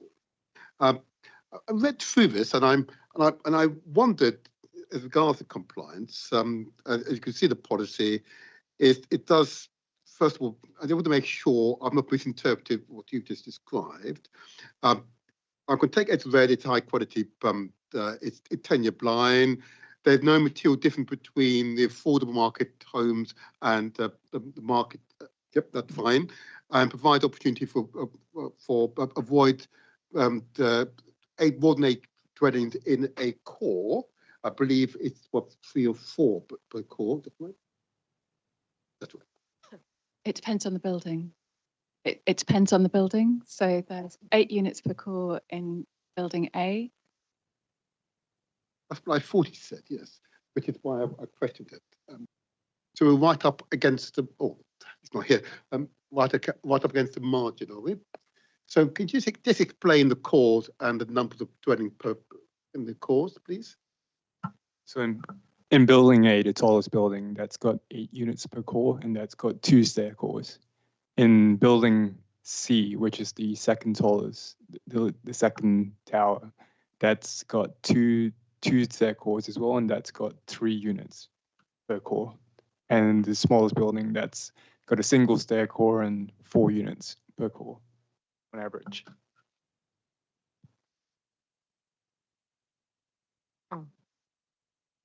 And sorry, Martin, just to explain, because you're on 3 and 4 units per core, and they are the affordable box, that's why you get very high dual aspects. So all the flats have dual aspects. So actually, some sense the most generous flat layouts is for the affordable housing provision. And obviously the fire regs have created that. You know, the cores, you've got double cores now, so you sort of, you sort of get more. There's not as much going on per core.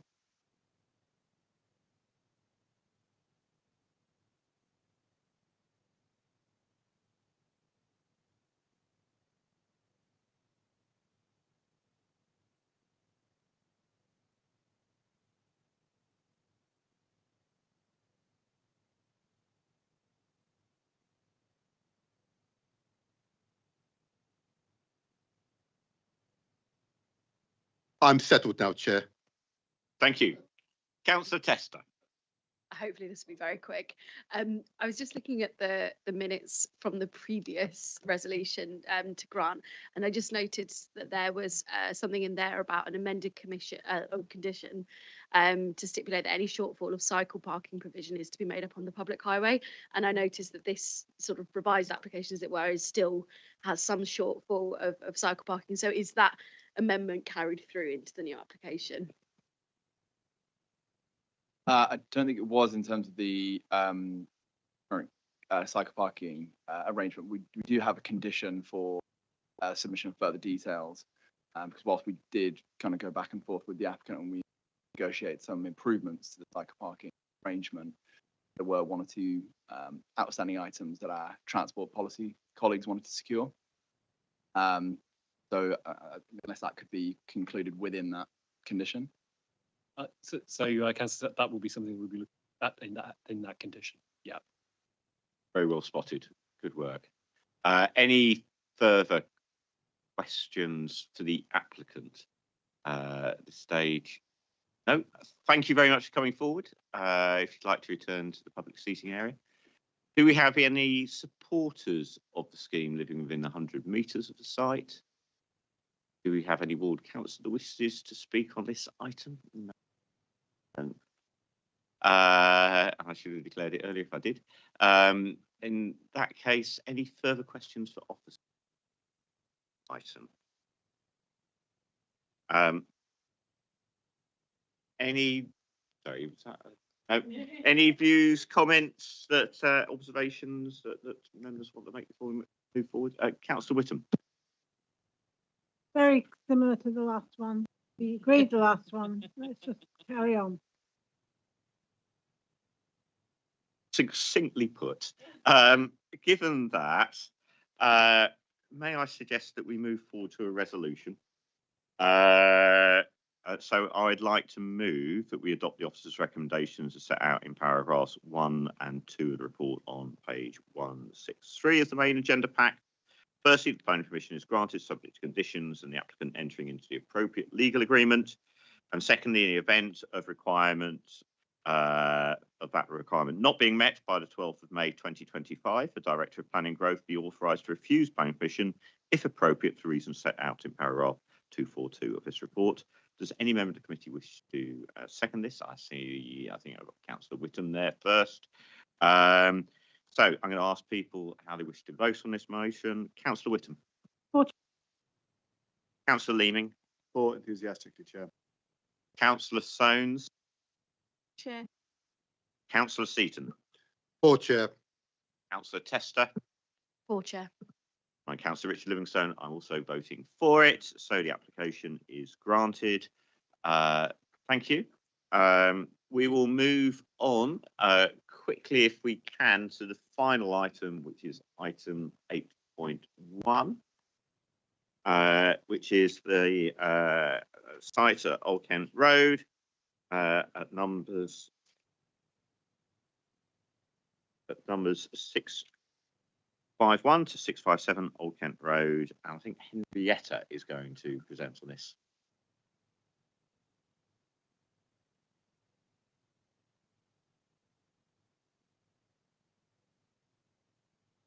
Good evening.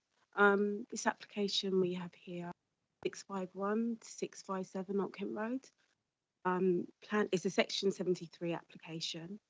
Planning was actually granted in November 2021 for residential-led mixed-use development, providing 262 homes, some retail, commercial, and light industrial space.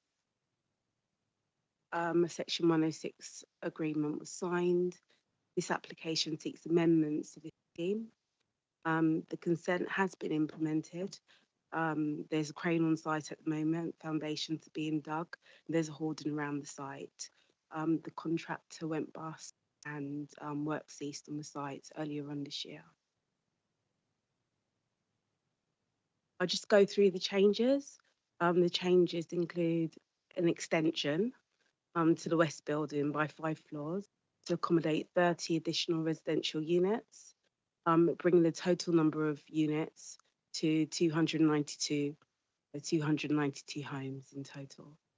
The conversion of the mezzanine to provide 16 new hotel use studio apartments, the addition of retail commercial space, the Old Kent Road active frontage, an increase in affordable housing 39.8% to 40.04%, and similarly to the application we listened to previously, the addition of 2 stairs to both buildings to comply with building.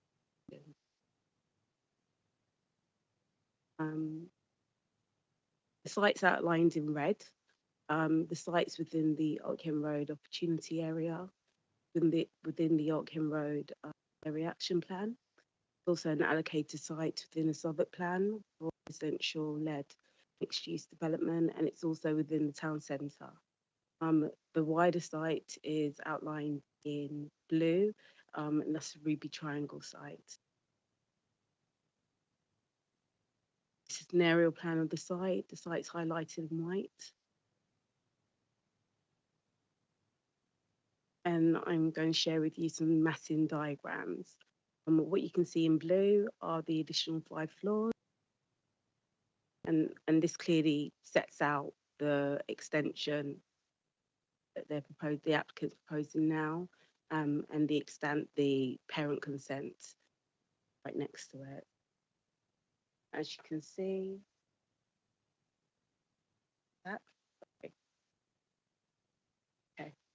as you can see, the extension will be set back from the Oakham Road, circa 11 metres. Elevations there, the Oakham Road elevation, Ruby Lane elevation. This will be from floors 10 to 14. These massing diagrams are showing the site in the context of the Ruby Triangle. So you can see here the different units, how they're laid out with the additional 5 stories. This is a current aerial view of the site. Explained earlier. Have commenced. Current photographs of the site within the site. This is the hoarding that's actually surrounding the site, closing the site. This is the townscape view looking south along the road. What you can see I won't use my cursor, I don't want to flick around the screen, but what you can see in a hashed orange annotation. Yeah. Oh, okay.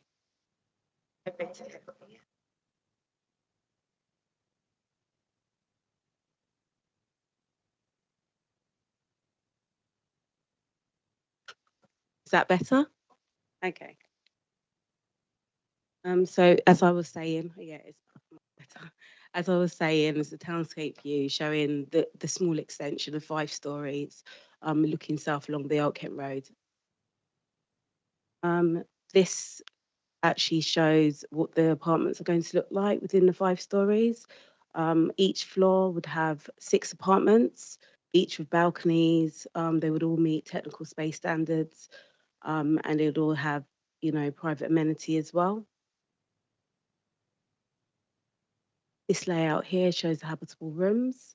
As you can see, in total, we're looking at about 999 habitable rooms throughout the development. 400 of these habitable rooms will be affordable housing, and 599 are market housing. I think at this point, I should say that there will be 64 socially rented homes provided. This sets out the affordable housing. It sets out the type of affordable housing provision in comparison to what was approved and what's now being proposed. What's actually now being proposed is 26.03% socially rented housing, and 14.01% intermediate housing. And altogether, that will be a total provision of 40.04% of affordable housing. I'd just like to say that although there have been differences in terms of the quantum of socially rented housing, minus 2.57%, and intermediate housing has actually increased by 2.81%. The tenure mix is actually policy compliant. This sets out separation distances from neighbouring residential and commercial. All the separation distances demonstrate that the site would be at least 22 metres away from neighbouring properties. So there wouldn't be any impact in terms of loss of privacy or overlooking. The applicant has undertaken an addendum to the daylight and sunlight report, comparing the existing situation and having a look at the parent consent and what's being proposed now. And the proposed homes, they're meeting BRE standards. Any kind of changes are negligible. As you can see, the site does benefit from being set back from the Oak Kent Road by 11 metres, and it ensures that there's very marginal, minimal impact on day and sunlight. And this diagram here looks at the impact from the proposed development all the way across the road on Oak Kent Road. This plan just shows the roof terraces. There'll be slight changes to what was approved. There'll be a direct left access. The halls have been enlarged, so the stairs will go up to roof level. There's additional plant as well for the air source heat pump.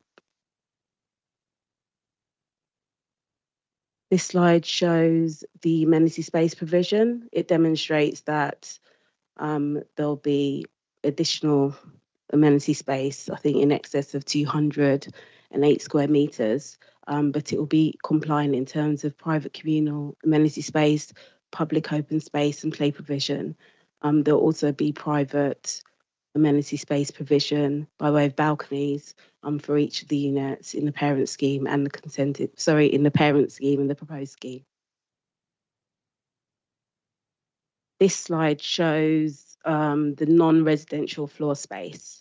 So it shows that there'll be an increase in the retail commercial offer.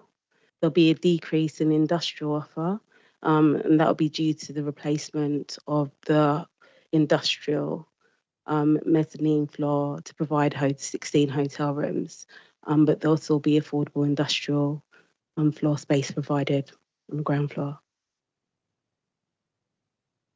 This slide here, this shows the mezzanine floor. It sets out the 16 hotel studio apartments. They'll be facing the Oak Kent Road. There's cycle parking space as well provided. This is the ground floor plan. This shows all the alterations on the ground floor. Essentially, there's a widened, a larger area of retail that I'll show you on the next slide. There are 2 additional blue badge parking spaces. The refuge stores have been increased to facilitate the 30 additional units as well. Okay, this slide shows where the 56 retail commercial unit will be located. That space is actually being taken from what was previously the entrance lobby, which has now been reduced. So there's an additional frontage on the Oak Kent Road. And here I'm just going to take you through some elevations, showing the consented scheme against what's now being proposed. This is the Green Heart elevation. This is the Ruby Lane elevation. This is the Oak Kent Road elevation. I'll go into the next part of the scheme, additional staircores. So the scheme was approved and the Section 106 agreement signed in November 2021. Since then, they've been building new building regulations and fire safety regulations. The applicants decided to incorporate an additional staircore, which is necessary. This is a typical floor plan of the consented scheme. The first diagram. And the second diagram adjacent shows 2 staircores. So it shows how the scheme's actually been rationalised to provide 2 staircores. This CGI of the proposed scheme and the consented scheme. The finish will remain the same, and the detailing it will be high quality as consented. That's just an extract of the finishing. In summary, as I said before, the scheme or the site is within the Old Kent Road Area Action Plan. It's within the Opportunity Area in the London Plan. It's an allocated site in the Southwark Plan. It's also in a district town centre location. Hotel use is supported and will bring economic benefits. The retail use is also supported. Light industrial will remain on the site, and the homes essentially will have the same level of amenity as the parent scheme. In terms of the public benefits, the scheme will bring about 292 much needed residential homes, and that would include an uplift of affordable housing to 40.04% by habitable room. This scheme will bring forward a high quality residential led mixed use development, and would also provide high quality architecture and urban design. It's in an ideal area, it's in a sustainable area, and it would also enhance fire safety and ensure an escape for all with this revised strategy. Thank you. Thank you, Henrietta. Questions, Councillor Tester. Thank you, Henrietta. That was really helpful. On your slides on the affordable housing one, I know obviously it still remains policy compliant, but I'm just keen to understand why the sort of proportion of social rent has decreased. Is it to do with changes in sort of habitable rooms? Have we got sort of smaller social rent units, or have we actually lost units? I was just wondering why that percentage has gone down. Hi, thank you. No, we haven't lost any units. We've got an increase in habitable rooms generally. So there's an increase in 30 units overall. I think in terms of when the contractors, as I understand it, went bust, I think the applicant also, you may want to ask them later, they also needed to get an RP involved as well.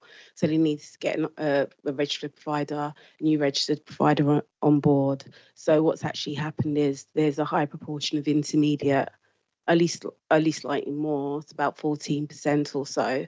I think policy requires at least 10%. So there are more affordable housing units overall. So it's actually increased, not decreased, but the amount of social rent has decreased marginally under 3%, whereas the intermediate has increased to suit the needs of the registered provider that the applicant has on board. That answer? Ish, just to summarise that so that we're clear, is the number of social units changed? Because obviously there's more units overall in this development. If the percentage has gone down, it could be that I'm just going to go back to that slide, if that's okay.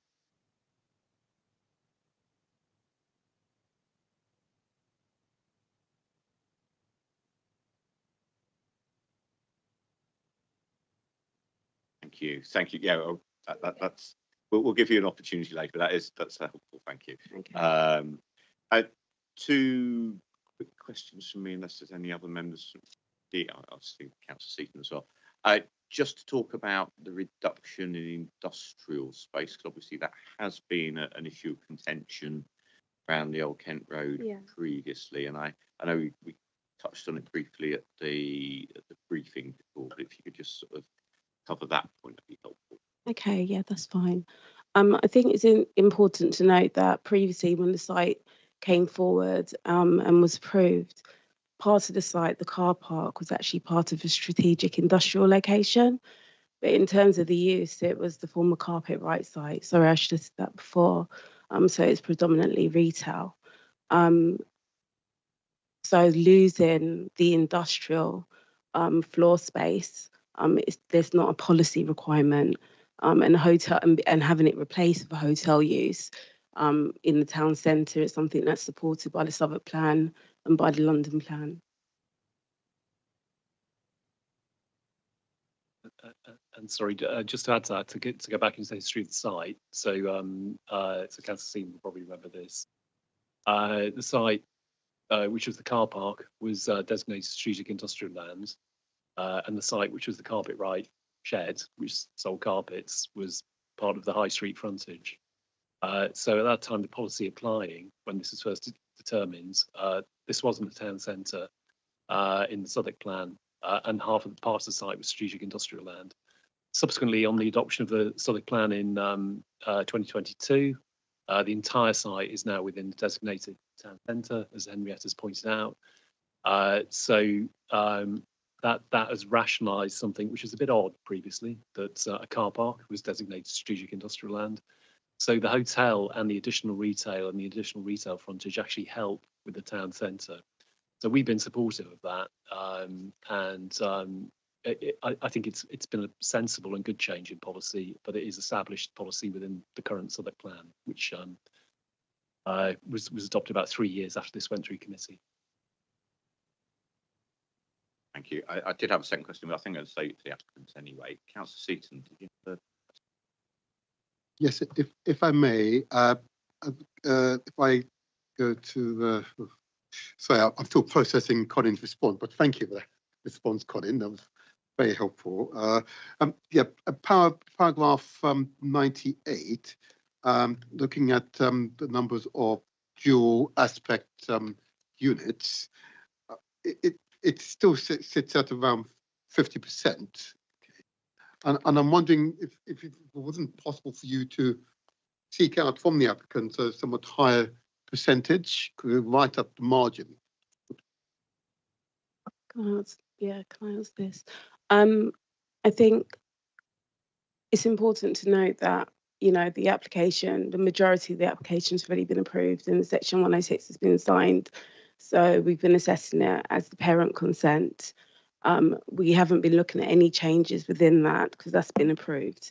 I think within the remit of a Section 73 application, we do need to take into account, you know, policy requirements at the time, policy requirements now, but we also need to take into account the fact that, you know, work has commenced on site. We need the site to be delivered, and the proportion of dual aspect units are not dissimilar to what was agreed as a whole in the first instance. So it'd be very difficult to go against that and to not recommend it. I think, you know, on the whole, on the balance, it's acceptable from a planning perspective. Okay. Thank you. Any more questions for officers? Okay. Have we got any objectors to the application in the audience? Board? Noticed there was one objection to the application. That person needs to be in the room. In that case, could the applicants say? So what I'm going to do is, as we said previously, we'll give you time to introduce yourselves very briefly, and then I'll give you 3 minutes to talk, and I'll give you a 30 seconds. Over to you if you could introduce yourselves very briefly. Hi, I'm Chris Cobham, Development Director at Avanton. I've been involved in this project for the last 7 years and have been involved in Avanton's projects on the Ilken Road, including Ruby Triangle and the Gasworks site as well throughout my whole time. Good evening, Russ Hamilton, Design Director at Farrell's Architects. I also have been involved in the Ruby Triangle scheme from the beginning through to this latest application. You have 3 minutes. Thank you for the opportunity. I just wanted to start by sort of just reinforcing that scary statistic that we have been involved in this site for 7 years now. And it's just a harsh reality of how long it takes to deliver sites like this in London. And the reason we're here today is because we want to deliver the site. We want to continue our commitment to Southwark, to the Ilken Road, and to deliver the 292 units, hopefully, that we're presenting here today. We began on site in 2022 with Henry Construction, and as Henrietta pointed out, they fell into administration shortly after, 12 months later. The site's currently sitting empty and underutilized. And what we've done here is strategically develop a sensitive addition to the development to bring it back into life, to revive it. And we're hoping today to be able to continue to deliver it with your support. What we've done, and with the help of Farrell's, so Russ sat here next to me, is we've managed to not only increase the number of units, so the total number of units being delivered for the council have increased, but we've marginally also improved the affordable housing provision. And I'm sure I'll get asked again the question about the affordable housing provision split, but the number of social rented units hasn't changed. We've just increased the number of intermediate units. But we've managed to achieve this whilst maintaining the same design that was presented in 2019 and 2020. And we've managed to continue delivering on site. We've recently signed a contract and have got a new contractor on site, HG Construction. They started in September on the basis of the parent consent with the dual stair core that was approved recently under 96A. And we continue to deliver the site. This site for us represents basically the first phase of our Ruby Triangle development.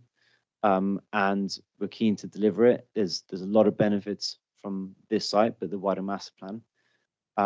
Not just the fact that we're delivering 40% affordable housing, but actually the site is one of the first parks being delivered as part of the AAP. So this site delivers more than 50% of the park that sits basically behind the Oak Kent Road on between Ruby Triangle and Carpet, 30 seconds. Thank you. Just wanted to do things right, and with your support, I think we can achieve that. We can achieve a successful and sustainable development. Thank you. Thank you. In time, so thank you very much. Questions from members of the committee? Councillor Whittam. Yeah, I'm confused by this tower. I mean, 16 hotel studio apartments is so small. When I look at the diagram, it's sort of mixed in with plants, the cycle park. That's the sort. It's very basic.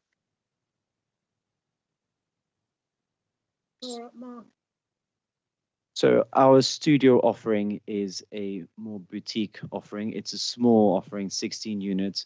They are essentially apart hotels. So they are larger than a normal hotel room that you'd expect. So they have a kitchenette and a lounge area and a bedroom.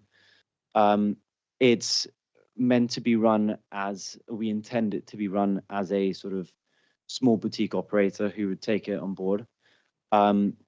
We feel for it, especially with all of the development coming up on the Oak Kent Road and all the different tenures on the Oak Kent Road, including all the student housing nearby. And we think it's a really good position for it in terms of the wider mix of uses. So we've not got hotel within the sort of wider Ruby Triangle master plan, and we're not aware of an immediate hotels in the area. And we think it offers a really nice offering, you know, on the facing the Green Heart, having its own dedicated entrance. In terms of it being next to the cycle stores, it is separated from the cycle stores. As a sort of customer experience, you're not going to be sort of walking past visible cycle stores. Yeah, I think that's it. I think it's just worth noting that it supports the principle of Ruby Triangle as a mixed use offer.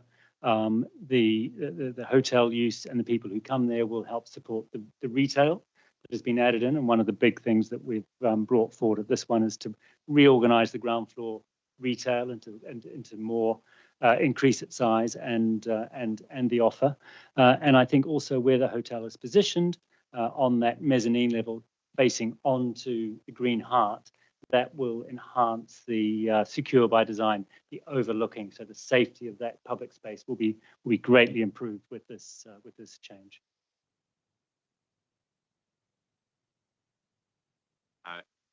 Seeing any other indication? I'm going to ask a couple then. Oh no, go, Councillor Seaton, you go ahead. Just my original question as regards the number of dual aspect promises. It still lands at around 50%. Can we not improve on it if there is a clear demand? I thought we might hear the question. And Henrietta did touch on this. What we're working with is an established building envelope and outline. So we are limited as to the building shape that we can bring forward for any amendments. So it essentially is extending upwards the footprint that we've got today. And naturally, by doing that, you will end up with a similar, if not the same level of dual aspects, unless you were to reduce the number of units per floor and have really oversized units, which then doesn't work from a commercial point of view. We have improved it marginally. I know it's still just shy of just over 50%. I think it's 51.4. But it is dealing with the constraints that we've got on site. And it's probably worth just noting also of the 6 units on a typical floor, one of them is a 1 bedroom. That is a single aspect. So all of the corner units are 2 bedrooms. So the bigger units have the dual aspect. And it's important also that there are no north-facing dual aspects. So whilst 3 of them are single aspect, they have east and west orientation. So they will receive either afternoon or morning sun, which is really important for quality of residential. Councillor Seaton. And if I may, is there a breakdown between affordable and intermediate market premises aspect? Somewhere in, I don't see it in the report you see, but do you have that percentage breakdown? When you asked that question earlier, we were scrambling to look at our data to see if we had that information, and we don't have that to hand. I'm sorry, but we can always come back at a later date and confirm that. But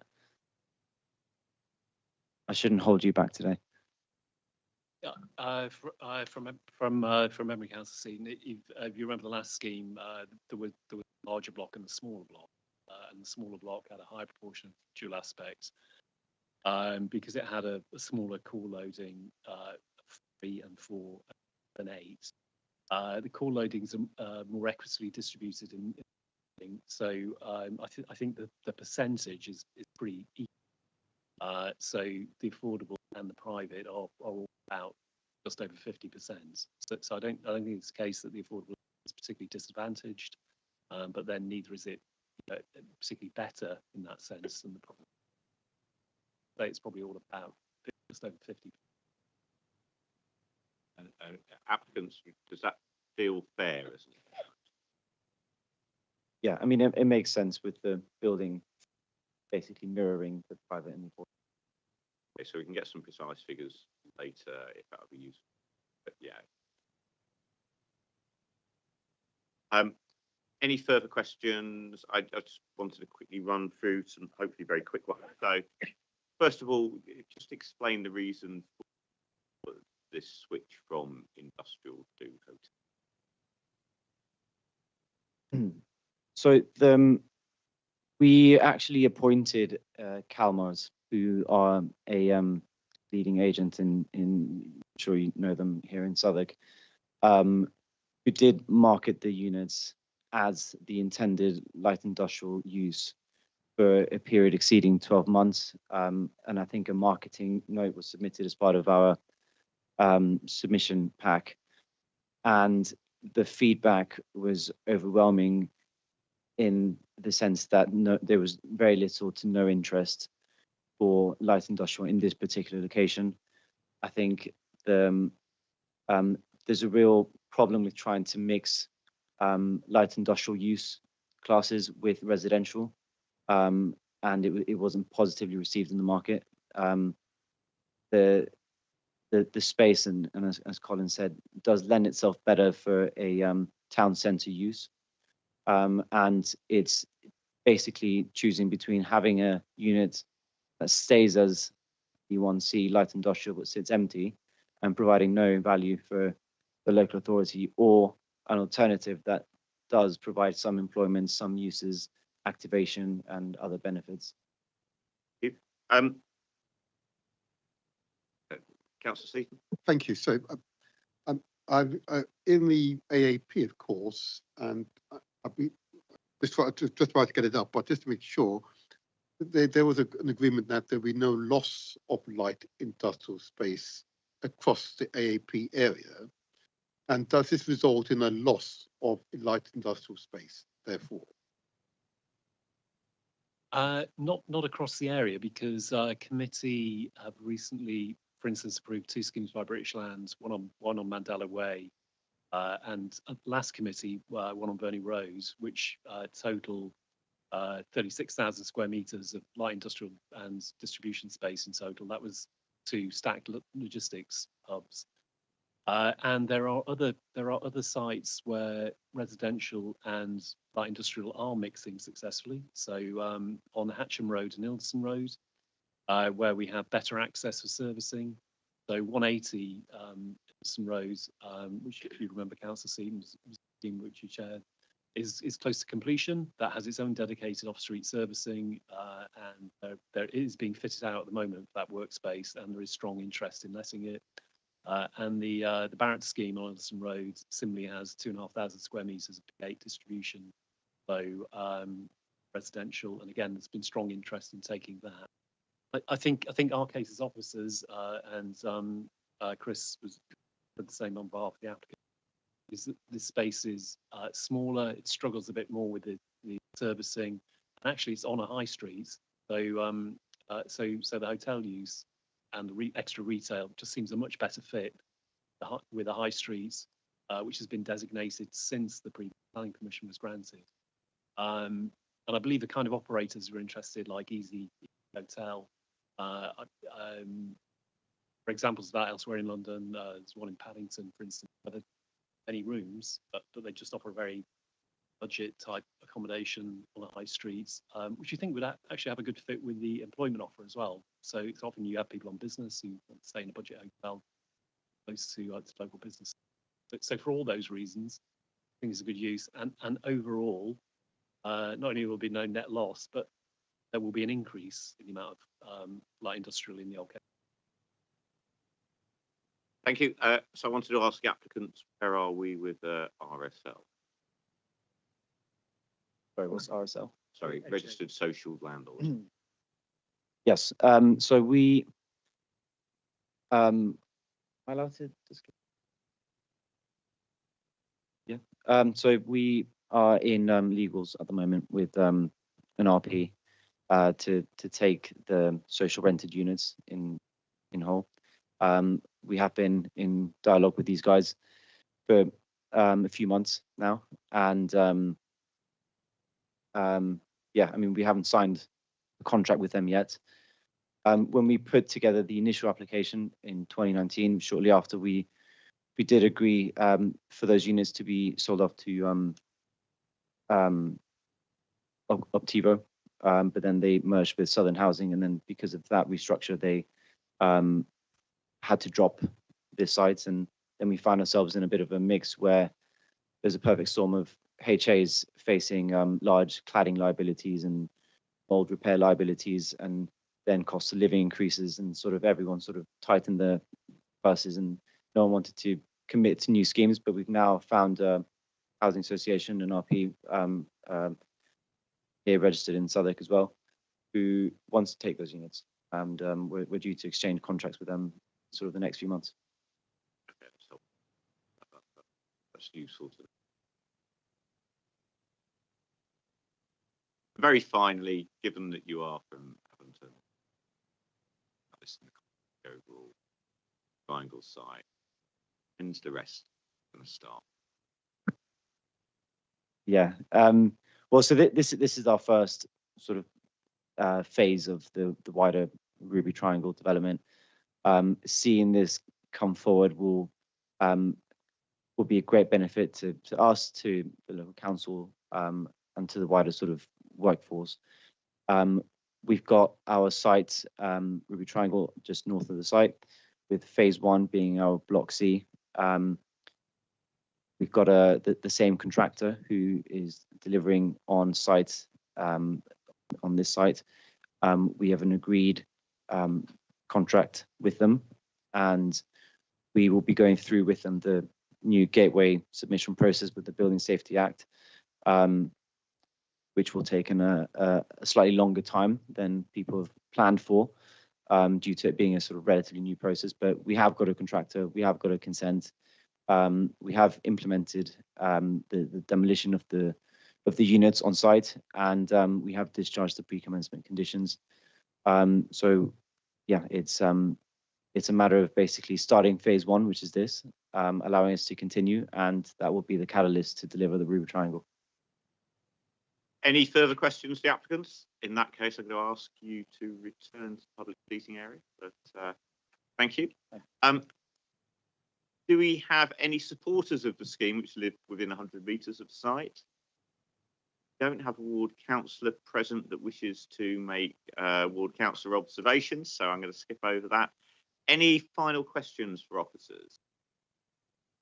Any final observation statements that anybody wishes to make? I'd like to repeat Councillor Wisdom's point earlier that we have agreed an application here.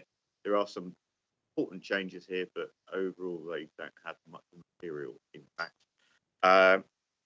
Given that, I'd like to move that we adopt officers' recommendations set out in paragraph 1 and 2 of the report on page 62 of the main agenda pack, namely that the planning permission be granted subject to conditions and the applicant entering into appropriate legal agreement, and secondly that the event of the requirement of paragraph 1 above not being met by the 12th of May 2025, the Director of Planning Growth be authorised to refuse planning permission if appropriate for reasons set out in paragraph 258. Does any member of the committee wish to second this?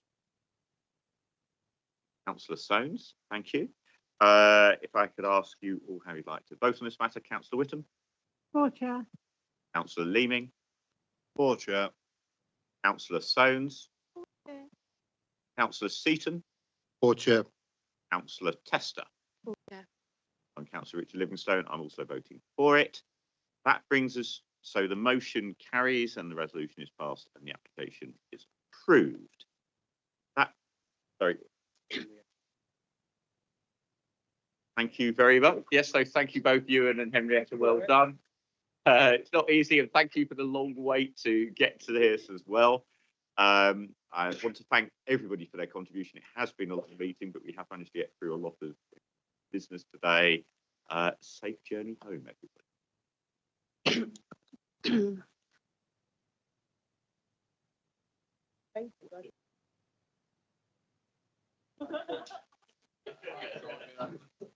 No, it wasn't. Yeah.